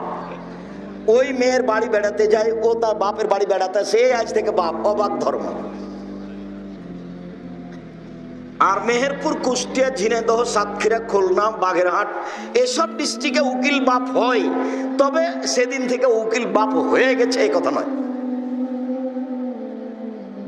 উকিল বাপ নাজায়েজ। বাপ যদি বেঁচে থাকে দাদা উকিল হতে পাবে না। বুঝাতে পারিনি? বাপ যদি বেঁচে থাকেন তাহলে বড় ভাই উকিল হতে পাবে না। খুতবা পড়ার পরে মেয়ের বাপকে বলতে হবে, আমার মেয়ে খালেদা এত টাকা নগদ, এত টাকা বাকিতে তোমার সাথে বিবাহ বন্ধনে আবদ্ধ হতে রাজি, তুমি তাকে স্ত্রী হিসেবে কবুল করো। বাপে বলবেন, তখন বর জামাইটা বলবে কবুল করলাম। তার নাম বিবাহ। মেয়ের কাছে বিবাহ পড়াতে হবে না, মেয়ের কাছে বিবাহ পড়ানো হারাম। চাঁপাই নবাবগঞ্জে মেয়ের কাছে গিয়ে বলে, অমুক নিবাসী অমুক তোমাকে বিবাহ করতে এসেছে, এত টাকা সত্ত্বে তুমি মোহর হিসাবে কবুল করে তাকে স্বামী সত্ত্বে কবুল করো। তখন মেয়েটা বলে কাবিল, তো কবুল করলাম। তখন আশেপাশে যারা থাকে তারা কেউ লোকটা বলে, এই তোমরা শুনেছ? জি হ্যাঁ শুনেছি। তবে চাঁপাই নবাবগঞ্জ রাজশাহীতে এসে পুরুষের কাছে বরের কাছে সবাই বসে পড়ে। রংপুর, দিনাজপুর, লালমনিরহাট, নীলফামারী, কুড়িগ্রাম, পঞ্চগড়, ঠাকুরগাঁ, গাইবান্ধা এইসব জায়গাতে ওরা ভেতর থেকে এসে বসতে পাবে না, ওরা বরের পাশে এসে দাঁড়িয়ে থাকবে। সবাই যারা বসে আছে তারা বলবে, তোমরা কে? তখন ওরা বলবে, আমরা এ বিবাহের উকিল। এরা বলবে কবুল করেছে, তখন ও বলবে যে, ওরা বলবে কবুল করেছে। তোমরা শুনেছ? জি হ্যাঁ শুনেছি। তাহলে বসো। মনে হচ্ছে পাগলামি কারবার, হিন্দুদের বিবাহ। কলা গাছের চতুর্দিকে ঘুরে বিবাহ লেগেছে। অবাক কথা। হিন্দু মেয়েটা বলছে, আমি এই মর্মে স্বীকৃতি দিচ্ছি যে তোমাকে উপার্জন করে খাওয়াইবো, তোমাকে বাড়িতে বসিয়া থাকিতে হইবে, তোমাকে কোনো কাজকর্ম করিতে হইবে না। তার নাম হিন্দু, তার নাম সাঁওতাল। আমাদের বিবাহ বৈঠকটা হারিয়ে গেছে ধর্ম থেকে। আব্দুল্লাহ ইবনে মাসউদ রাদিয়াল্লাহু তাআলা আনহু বলেন, রাসূল সাল্লাল্লাহু আলাইহি ওয়াসাল্লাম বলেছেন, পৃথিবীর মহিলারা তোমরা শুনে রাখো, আর একজনের গায়ে হাত লাগাতে পাবে না। কেন? ফাতানাথালে জাওজিহা কান্না ইয়ানজুরু ইলাইহা। যার গায়ে হাত লাগাবে তার হাতটা তার চেয়ে বেশি নরম হতে পারে। সাহাবীগণ বলছেন, আল্লাহর নবীর হাতে যখন আমরা হাত লাগিয়েছি তখন আল্লাহর নবীর হাতটা সবচেয়ে নরম, রেশমের চেয়ে নরম। হাদিস বুখারী, মুসলিম। কি বললাম বলেন তো দেখি? সাহাবী যখন রাসূলের হাতের সাথে হাত লাগিয়েছে, মুসাফা করেছে, তখন হাতটা রাসূলের কেমন পেয়েছে? নরম, রেশমের চেয়ে নরম। আর তার শরীরের গন্ধটা আতরের চেয়ে বেশি গন্ধ, এ কথা সাহাবীগণ বলছেন। তো কোনো মহিলার গায়ে যদি হাত লাগায় তাহলে তার স্বামীর সামনে বলবে যে খালেদার হাতটা নরম, তখন তার স্বামী খালেদাকে অন্তরের চোখে দেখবে। অন্তরের চোখে আর একজন মহিলাকে দেখা নিষেধ। হাদিস বুখারী, মুসলিম। তাহলে আপনার সিনেমা হলের ছবি কেমনে চলে? এই বোকা ছেলে, তোমার হাতে একটা বড় মোবাইল আছে, 24 ঘন্টা মোবাইলে ল্যাংটা মেয়ে আসছে, বলো তো তোমার ঈমান কেমনে থাকে? রাসূল সাল্লাল্লাহু আলাইহি সাল্লাম বলেন, আইনান তাজনিনা জিনাহুম নাজর, দুই চোখের জেনা হচ্ছে চোখ দিয়ে দেখা। আল ওজনানের জেনা হল ইস্তেমাও, দুই কানের জেনা হচ্ছে কান দিয়ে শোনা। ওয়াল ইয়াদ জেনা হাল বাতস, হাতের জেনা হচ্ছে হাত দিয়ে ধরা। আর রিজিল জেনা হাল মাসি, পায়ের জেনা হচ্ছে এই পথে চলা। জেনাল কলব তাতান্নাওয়াস্তাহি, অন্তরের জেনা হচ্ছে পরিকল্পনা করা। জেনাল লিসানুন উতক, জিহ্বার জেনা হচ্ছে কথা বলা। এগুলো সব জেনার মাধ্যম। মোবাইলের অপর নাম জাদু, মোবাইলের অপর নাম জেনা। তোমাকে বলে রাখছি, আজ থেকে তোমার মোবাইলে যেন কোনো মেয়ের নাম্বার না থাকে। আজ থেকে তুমি কোনো মেয়ের সাথে কথা বলো না। এইভাবে উঠো, আমার দিকে দেখো, এইভাবে উঠো। আস্তাগফিরুল্লাহ ওয়া আতুবু ইলাইহি, তোমার কাছে আমি ক্ষমা ভিক্ষা চাই, তোমার কাছে ফিরে যেতে চাই। জিন্দেগিতে আর কখনো এই মেয়ের সাথে কথা বলিব না। এই মেয়ে তোমাকে বলছি, এই মেয়ে শোনো, তোমাকে বলছি, তুমিও বলো আস্তাগফিরুল্লাহ ওয়া আতুবু ইলাইহি। আমি ফাতেমা কিয়ামত পর্যন্ত, আমার মরণ পর্যন্ত আর কোনোদিন কোনো পুরুষের সাথে, যুবকের সাথে কথা বলিব না। তাহলে তুমি যে কোনো বিপদ থেকে বেঁচে যাবা। দুনিয়ায় যে কোনো বিপদ থেকে তুমিও বেঁচে যাবা। হাদিস বুখারী, মুসলিম। কিভাবে বেঁচে যাওয়া? ওই যে তোমার জানা আছে, ওই যে 3 জন লোক রাস্তায় হাঁটছিল না, হাঁটতে হাঁটতে বৃষ্টি আসলো, তখন ওরা কোথায় ঢুকলো?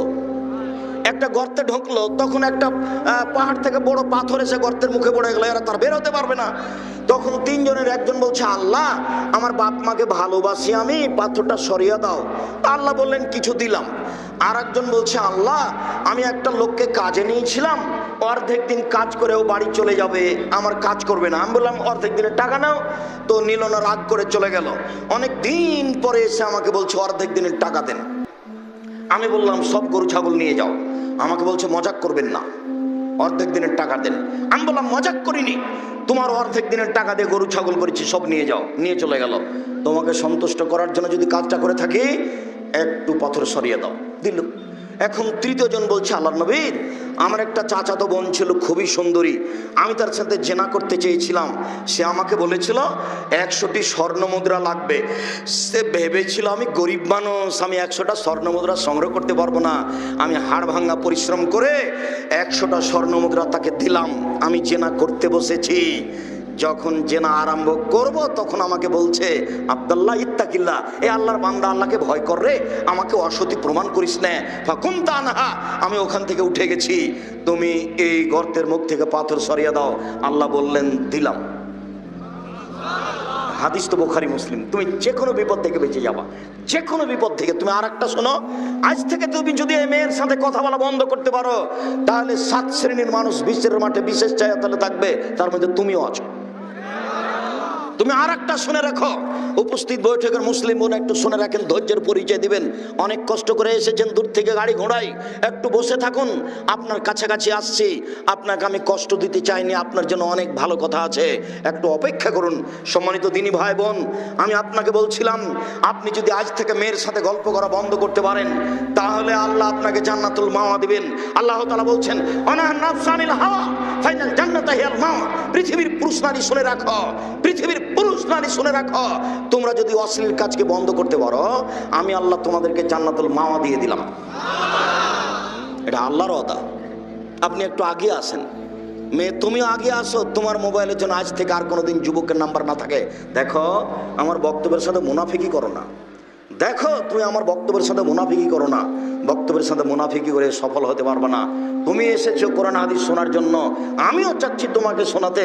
তুমি ভদ্রতা বজায় রেখো। শোনো, আবু সাঈদ খুদরি রাদিয়াল্লাহু তাআলা আনহু বলেন, রাসূল সাল্লাল্লাহু আলাইহি ওয়াসাল্লাম বলেছেন, আল মারাতু আওরাতুন, মহিলারা হচ্ছে ঢেকে রাখা বস্তু। ফাইজা খারাজাত, ও যখন বাড়ি থেকে বের হয়, ইস্তাসরাফা শয়তান, শয়তান তখন তাকে ভুল পথে নিয়ে যায়।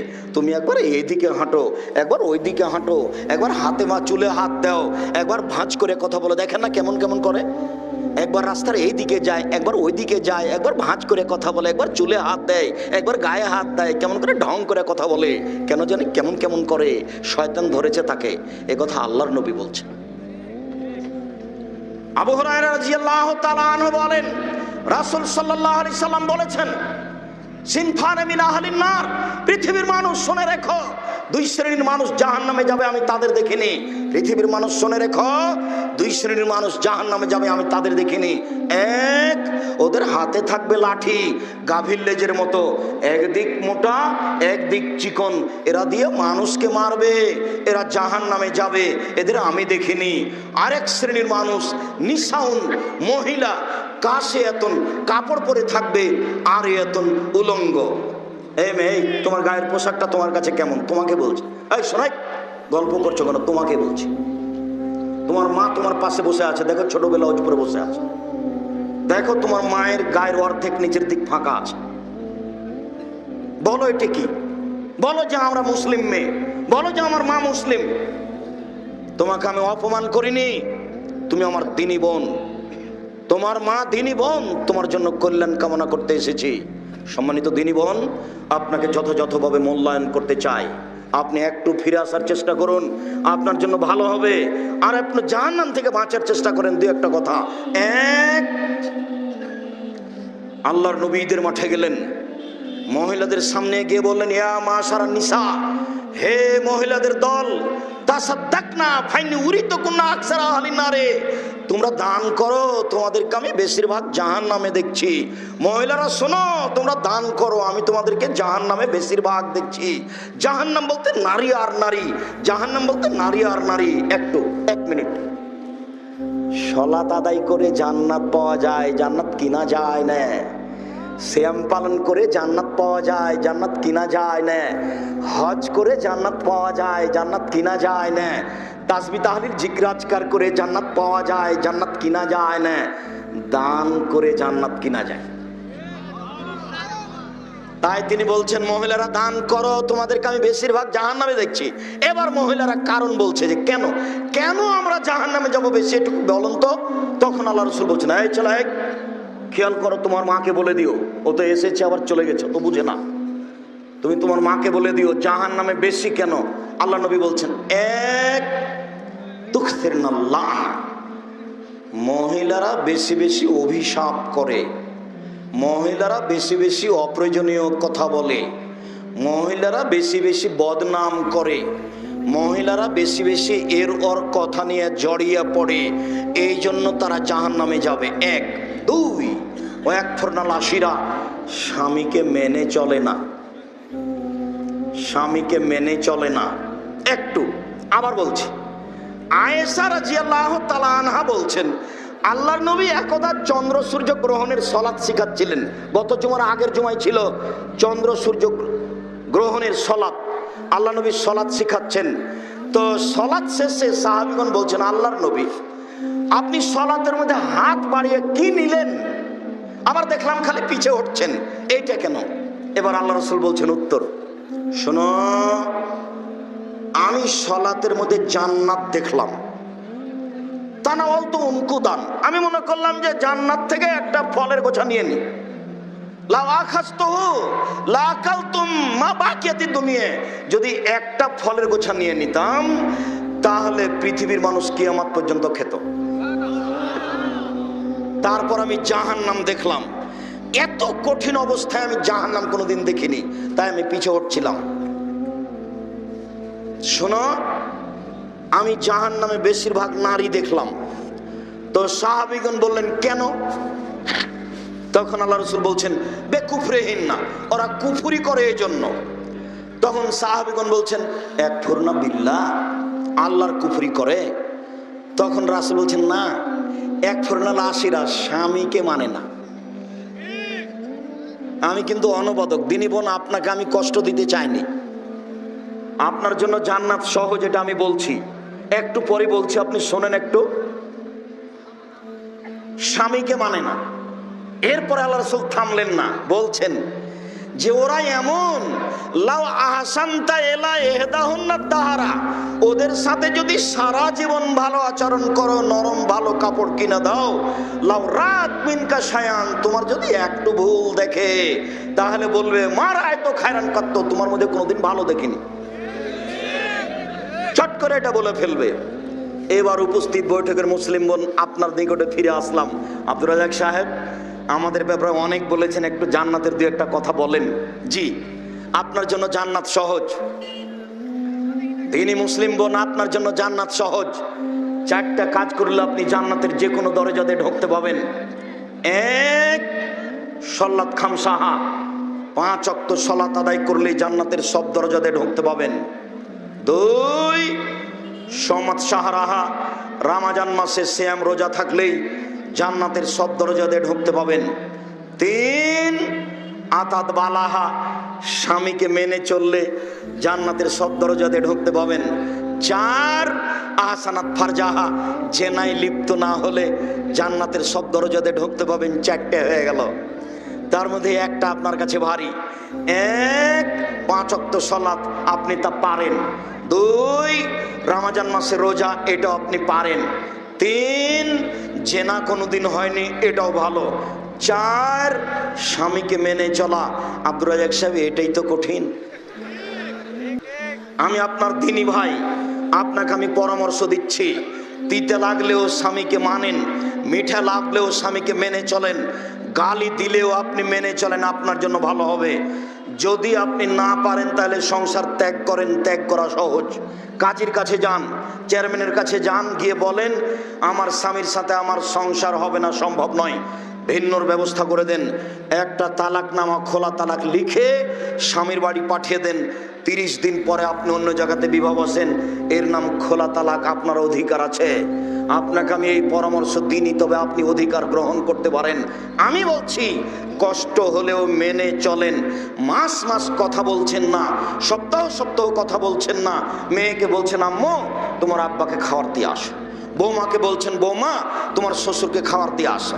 আর কোনো সময় আপনি যখন 1 গ্লাস পানি নিয়ে যাচ্ছেন, তখন গ্লাসটা এভাবে রাখছেন, থ্যাকস করে রেখে এভাবে চলে যাচ্ছেন।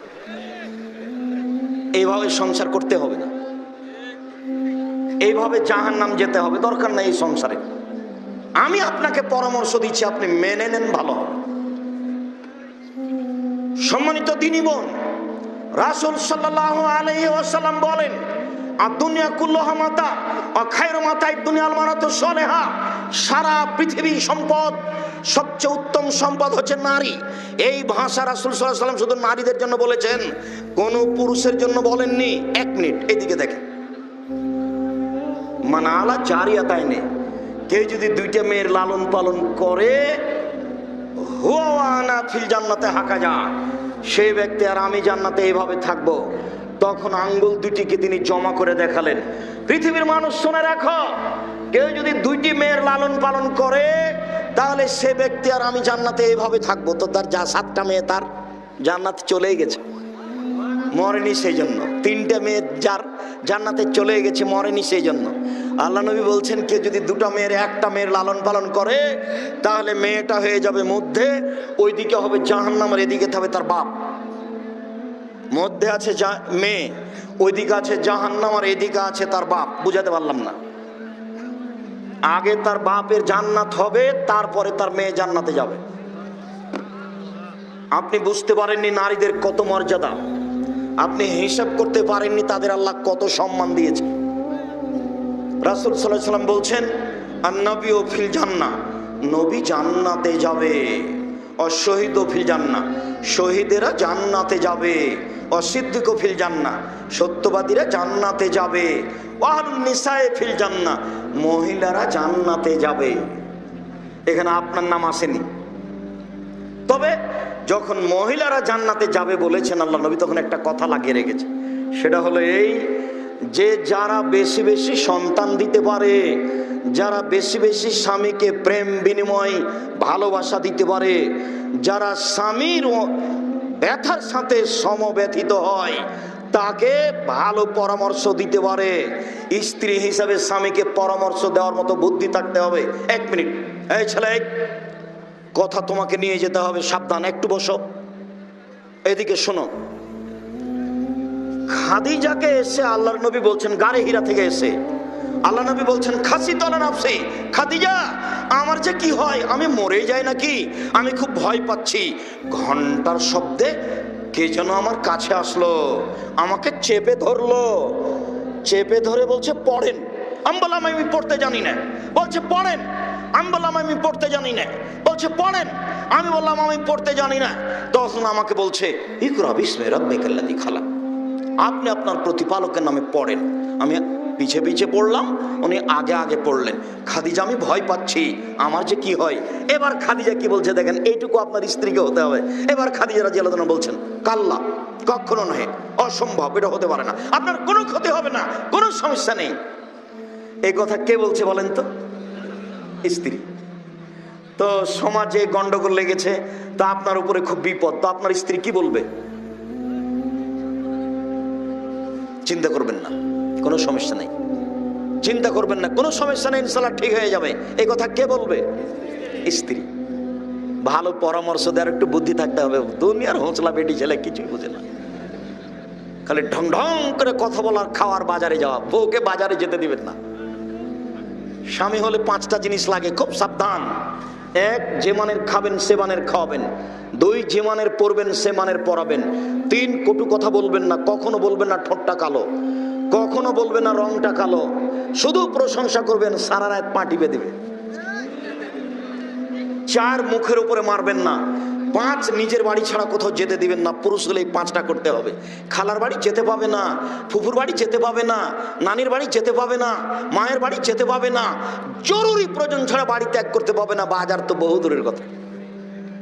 বাজার গেছে কাপুসের স্ত্রী, আমাদের তো চলে। ওই আমরা তো কোনোদিন বাজারে যাই না, তবু তো চলছে। আমরা তো দুনিয়াতে বেঁচে আছি। আপনি আমার সাথে কথা বলে মোবাইলে যদি রিং দেন, তাহলে আমি শুধু অন করতে পারি, আপনার নামটা আমি সেভ করে ধরে রাখতে পারি না। আমি তো দুনিয়াতে আছি বেঁচে। আপনি তো মনে করছেন যে আব্দুর রাজ্জাক সাহেব আমার নামটা একটু নাম্বারটা ধরে রাখলো না। কত বললাম যে ভাই সেভ করে রাখেন, আমি তো সেভই করতে পারি না। যার জন্য আপনার নাম্বারটা আমি বুঝতে পারিনি। আপনি যখন রিং দিয়েছেন তখন আমি বলছি কে। অবাক কথা, কালকে আপনার হাতে 50,000 টাকা দিলাম, আপনি আজকে বলছেন কে। মানে খালি যদি আপনি টাকাটা দিয়ে বাহির দরজায় গিয়ে আবার রিং দেন, দিয়ে বলেন যে আমি অমুক বলছি, তো আমি বলবো কে আপনি। আপনি মন খারাপ করিয়েন না। জামিয়া সালাফিয়াতে দান করবেন আমাকে খুশি করার জন্য নয়। ওখানে আমার কাছে কোনো অতিরিক্ত সম্মান পাবেন এটা আমি বুঝতে পারি না। আপনি কোটি টাকা দিলেও আপনাকে ধরে রাখতে হবে, এ মাথাতে আমার হিসাব নেই। আমি বলেছি পতিতালয়ের মহিলা যদি কুকুরকে পানি পান করে জান্নাত পেতে পারে, আপনি জামিয়া সালাফিয়াতে ভালোবাসা দেখিয়ে 10টা টাকা দান করলে আপনি জান্নাত পাবেন ইনশাআল্লাহ। জামিয়া সালাফি একটা প্রতিষ্ঠান যেটা দল মুক্ত, জামিয়া সালাফি একটা প্রতিষ্ঠান যেটা শিরক মুক্ত, জামিয়া সালাফি একটা প্রতিষ্ঠান যেটা বিদআত মুক্ত, জামিয়া সালাফি একটা প্রতিষ্ঠান কাউকে উঁচু করা লাগে না, কাউকে নিচু করা লাগে না, কাউকে উঠানো লাগে না, কাউকে নামানো লাগে না। আমাকে সম্মান দিয়ে এভাবে আনতে হবে না আমি আব্দুর রাজ্জাক বিন ইউসুফ। আপনি যতই সম্মান দেন আমি লুঙ্গি পরে আছি। আমি আপনার কাছে সম্মান পেতে চাইনি। আমি ওখানে বলছি বারবার, আল্লাহ আমি আমল দিয়ে জান্নাত যেতে পারবো এটা আমার মনে হয় না, কেননা আমার জীবনটা সফর দিয়ে ঘেরা, ইবাদত করতে পারলাম না। আমার দিনী ভাই বোন যারা আমার কথা মেনে চলে, ওখান থেকে কিছু আমাকে নেকি দিয়ে বিচারের মাঠে পার করে দিও। আপনার উপরে আমার অনেক ভালোবাসা। আপনি যে দূর দূরান্ত থেকে এসে বসে কথা শুনছেন, আমার অন্তরের সাথে আপনি লেগে আছেন। যতক্ষণ আমি আছি ততক্ষণ ভুলে পেশাব লাগুক, পায়খানা লাগুক, আপনি মাঠ থেকে উঠবেন না। আপনাকে আমি অনেক ভালোবাসি। আপনি আমার ভালোবাসার দিনী ভাই, দিনী বোন। আপনার আমলের দিকে আমি একটু চেয়ে আছি। আপনি যদি রাতে উঠে 2 রাকাত সালাত আদায় করতে পারেন, আমি যেটা বলেছি, আপনি যে নেকি পাবেন আমি ওখান থেকে কিছু পেয়ে যাব ইনশাআল্লাহ। ওইটুকুই আমার আশা। জীবনটা সফর দিয়ে ঘেরা আছে, জীবনটা মানুষের গালি দিয়ে ঘেরা আছে, জীবনটা মানুষের বিরোধী দিয়ে ঘেরা আছে। বুঝতে পারলাম না, কোনোদিন কারো বিরোধিতা করিনি, কারো বিরুদ্ধে কোনোদিন কথা বলিনি। এরপরেও যখন মোবাইলে রিং হচ্ছে, অন যখন করি, তখন দেখি আপনি একবারে গালি দিয়ে ভরে ফেলে দিলেন। আপনাকে আমি কোনোদিন ধর্মের নামে ফাঁকি দিইনি। আপনি আমার দিনী ভাই, আপনি আমার দিনী বোন, আপনাকে আমি অনেক ভালোবাসি। সম্মানিত দিনী বোন, আপনাকে আমি অনুরোধ জানিয়ে বলতে চাই, আপনার জন্য জান্নাত সহজ। সব ঘটনা ছেড়ে দিলাম, একটু আপনাকে শোনাচ্ছে। ছেলে, তোমাকে তো কথাটা নিয়ে যেতে হবে। খুব কষ্ট দিলাম, আপনি দিনী বোন, আপনাকে কষ্ট দিনি। আপনাকে আমি ইব্রাহিমের স্ত্রী সারার মতো মনে করছি, ইব্রাহিমের স্ত্রী সারার মতো আপনাকে মনে করছি। আরে আপনাকে জাহান্নামী বলবো কেন? আপনি ছোটবেলা উপরে পেট দেখাচ্ছেন, আপনাকে আমি ঘৃণা করব কেন?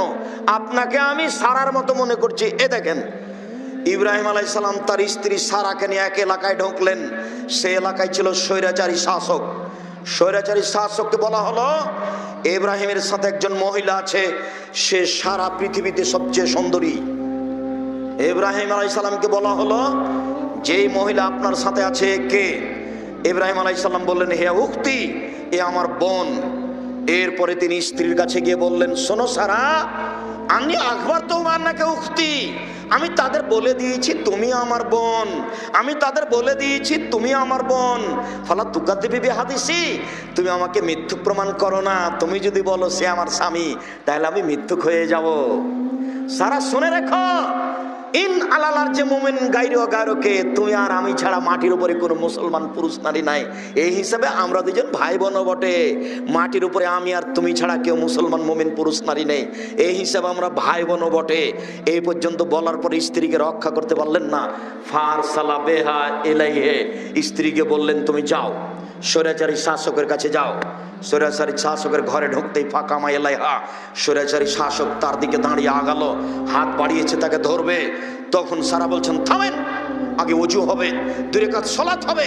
ওযু করে 2 রাকাত সালাত আদায় করে বলছেন আল্লাহুম্মা ইন কুনতু আমানতু বিকা, আমি যদি তোমাকে মেনে নিয়ে থাকি তুমি আল্লাহ, ওয়া আমানতু বিরাসূলিকা, আমি তোমার রাসূল ইব্রাহিমকে রাসূল বলে যদি মেনে নিয়ে থাকি, আমি বলি না ইব্রাহিম স্বামী, আমি বলছি ইব্রাহিম নবী। ওয়া হাসানতু ফারজি লিলা জাওজি, আমার লজ্জা স্থান আমার স্বামী ছাড়া জিন্দেগিতে কোনোদিন কাউকে ব্যবহার করতে দিনি। এই 3টা কথা যদি সত্য হয়ে থাকে, 1 তুমি আল্লাহ, 2 ইব্রাহিম নবী, 3 আমি কোনোদিন জেনা করিনি, এই 3টা যদি ঠিক হয়ে থাকে, ফালা তুসাল্লি তালাল কাফেরা, এই নির্জনে যেন সে লোক আমার গায়ে হাত লাগাতে না পারে। কথা বলা শেষই হয়নি, স্বৈরাচারী শাসক উল্টে পড়ে গেছে। আপনি আমার দিনী বোন, আপনি পারেন? আপনার পেটটা দেখা যাচ্ছে, আপনি কি সাহস করবেন বলেন? আপনার মাথায় কাপ চুল আছে, কাপড় নেই, আপনি কি সাহস করবেন বলেন? দেখেছেন কেমন সাহস, দেখেছেন কেমন গতি? 1 মিনিট দিনী বোন আপনাকে বলছি, এদিকে দেখেন। আবু হুরায়রা রাদিয়াল্লাহু তাআলা আনহু বলেন, যা জিবরাইল ইলান নবী সাল্লাল্লাহু আলাইহি ওয়াসাল্লাম, জিবরাইল আল্লাহর নবীর কাছে আসলেন। খুব ভালো করে বুঝতে হবে কে আসলেন বলেন তো? জিবরাইল এসে বলছেন হাজিহি খাদিজা, ওটা খাদিজা আতাত আপনার কাছে আসছে। মা এনাম, তার সাথে একটা বাটি আছে, ফিহে এদামুন তামা, তাতে আছে খাদ্য, তাতে আছে তরকারি, তাতে আছে খাদ্য, তাতে আছে তরকারি। হে নাম আতাতে লাইকা, যখন চলে আসবে আপনার কাছে, ফাকরা আলাইহা সালাম মিন রাব্বিহা মিন্নি, আপনি তাকে সালাম দিয়ে দেন, খাদিজা তোমার আল্লাহ তোমাকে সালাম দিয়েছে। তাকে একটু বলে দেন, খাদিজা জিবরাইল তোমাকে সালাম দিয়েছে। এবার দেখুন তো খাদিজা কত সম্মানী মহিলা। আল্লাহ নবী আয়েশাকে বলছেন, আয়েশা শোনো শোনো শোনো, হাজা জিবরাইল ইকরাকা সালামা, এই যে জিবরাইল তোমাকে সালাম দিল, এই যে জিবরাইল তোমাকে সালাম দিল। তখন আয়েশা রাদিয়াল্লাহু আনহা বলছেন, ওয়া আলাইহিস সালাম ওয়া রাহমাতুল্লাহ, জিবরাইল কো সালাম তার উপরে শান্তি, জিবরাইল কো সালাম তার উপরে শান্তি। হুয়া তারাওয়ালা নারা, তিনি তো দেখতে পান, আমরা তো দেখতে পাই না। মুহাম্মদ সাল্লাল্লাহু আলাইহি ওয়াসাল্লাম জিবরাইলকে দেখতে পাচ্ছেন, আমরা তো দেখতে পাই না। এক বিছানে 3 জন, এক খাটে 3 জন, এক লেপের নিচে 3 জন, মুহাম্মদ সাল্লাল্লাহু আলাইহি ওয়াসাল্লাম, জিবরাইল, আয়েশা। কিন্তু আল্লাহর নবী বুঝতে পারছেন ইনি জিবরাইল, কিন্তু আয়েশা রাদিয়াল্লাহু আনহা বুঝতে পারছেন না। তাই বলছেন আপনি তো দেখতে পান, আমি তো দেখতে পাই না, আপনি তো দেখতে পান, আমরা তো দেখতে পাই না। যেহেতু জিবরাইল আমাকে সালাম দিল, আমি বলছি ওয়া আলাইহিস সালাম ওয়া রাহমাতুল্লাহ। দিনী বোন, আপনাকে আমি খাদিজার মতো মনে করি। আপনার সাথে শেষ জরুরি কথা। এই ছেলে থামো, ব্যস্ততা দেখায়ও না। আর তোমাকে আমি খুব ভালোভাবে বলেছি শুরুতেই যে দিন প্রচার করতে এসেছি 3 পদ্ধতিতে, মুখে, কলমে, মিডিয়ায়। মিডিয়া হচ্ছে তোমার চোখের সামনে আছে। এর কারণেই যারা আজকে মাঠে আসতে পারেনি তারা বাড়িতে শোনে। রাস্তাঘাটে ঢুকলে দেখা যায় বহু মানুষ, বিমানবন্দরে ঢুকলে বহু মানুষ দৌড়িয়ে আসে। কোনোদিন আমার সামনাসামনি বক্তব্য শোনেনি, মোবাইলে শুনে পরিবর্তন হয়ে দাড়ি ছেড়ে দিয়েছে, এভাবে দাড়ি ছাড়া আজ বলছে আপনাকে জীবনে কোনোদিন সামনে পাশ থেকে দেখিনি, আপনার কথা শুনে আমি দাড়ি ছেড়ে দিয়েছি। দেখেন প্যান্ট কেটে রেখেছি টাকনোর উপরে, আপনার সামনে কোনোদিন আমি সামনাসামনি হইনি। কত নিবেন? বিমানবন্দরে ঢুকেছি তো একটা মেয়ে লাফ দিয়ে উঠে বলছে আসসালামু আলাইকুম। আমি ছিলাম আধুনিক অত্যাধুনিক মেয়ে, আমি আপনার কথায় পরিবর্তন হয়েছি। তখন আমি বলছি এত শক্ত কথা শুনতে পারো? তখন উত্তর বলছে শক্ত নয়, সত্য কথা। তার এটা মুখের ভাষা। কাজেই আপনাকে আমি কষ্ট দিয়ে কোনো কিছু বলতে চাইনি। আপনি আমার দিনী বোন, 1 মিনিট দেখেন তো একটু। আচ্ছা আপনি বলতে পারেন দিনী বোন, আল্লাহর নবী কোথায় মারা গেছেন? মুহাম্মদ সাল্লাল্লাহু আলাইহি ওয়াসাল্লাম কোথায় মারা গেছেন? আয়েশা রাদিয়াল্লাহু তাআলার ঘরে। তো কবর কোথায় হলো? আয়েশা রাদিয়াল্লাহু আনহার ঘরে কবর হলো। এবার আয়েশা রাদিয়াল্লাহু আনহা বলছেন, আমি ঘরে যাই, আমি মনে করি আমার স্বামীর কবর, মাথায় আমি কাপড় দিনে এমনিতে যাই। কয়দিন পরে হলো আমার বাপের কবর, তো আমি এমনিতে যাই কেন? এটা আমার স্বামীর কবর, এটা আমার বাপের কবর, আমি মাথায় কাপড় দিই না। কয়দিন পরে হলো উমর রাদিয়াল্লাহু তাআলা আনহুর কবর, আমি আর মাথায় কাপড় না দিয়ে যাই না, একবারে মাথায় কাপড় দিয়ে নিজেকে গুটিয়ে নিয়ে যাই। কেন? এখানে আর একজন বেগানা পুরুষের কবর আছে, এই জন্য। আয়েশা কবরকে লজ্জা করেন, কবরকে। আর আপনি গ্রামের সবাই নাকি আপনার চাচা, তাই আপনি নির্দ্বিধায় কথা বলছেন। স্কুলে নাকি সবাই আপনার ভাই, স্যারেরা নাকি সবাই আপনার বাপ, বাপ তুল্য যে স্যার। আর আপনিও ভুল বুঝছেন, মেয়েকে পড়াতে দিচ্ছেন প্রাইভেট, এবার কি ধর্ম চলে? সম্মানিত দিনী বোন, আপনি ধর্মকে মূল্যায়ন করেন, আপনি আয়েশার মর্যাদা পাবেন ইনশাল্লাহ। আল্লাহ কারোর জন্য মর্যাদা খাস করে দেননি, না কি বলতে চাচ্ছেন? আপনি সেই মর্যাদা ধরতে পারবেন। আপনাকে আমি অনুরোধ করছি, 4টে অনুরোধ করলাম। এই ছেলে, 1 5 ওয়াক্ত সালাত, 2 হালাল রুজি, 3 কোরআন তেলাওয়াত, 4 আড্ডা পিটবেন না কোথাও বসে, দোকানপাটে বসে আড্ডা পিটবেন না, নিষেধ, একবারে কঠোরভাবে নিষেধ। 4 শ্রেণীর মানুষের কবরের শাস্তি হবে না। 4টা থাকলো উপদেশ, নসিহত, আর 4টা থাকলো 4 শ্রেণীর মানুষের কবরের শাস্তি হবে না। 1 জুমার দিনে মারা যায় যে, 2 পেট ব্যথায় মারা যায় যে, 3 শহীদ হয় যে, 4 সূরা মুলক পড়ে যে। উপরের 3টা করতে পারবেন না। কেন? জুমার দিনে মরণ হবে কিনা তা আপনি জানেন না। 2 আপনি শহীদ হবেন কিনা তা আপনি জানেন না। কে যে শহীদ? বাংলাদেশে হিন্দু শহীদ। 3 পেট ব্যথায় মারা গেলে, কোন ব্যথায় যে আপনি মারা গেলেন, শহীদ কিনা বলা যায় না। 4 সূরা মুলক, আপনি রাতে সর সমাতে সূরা মুলক পড়বেন, কবরে শাস্তি হবে না, এই কথা মুহাম্মদ সাল্লাল্লাহু আলাইহি ওয়াসাল্লাম বলেন।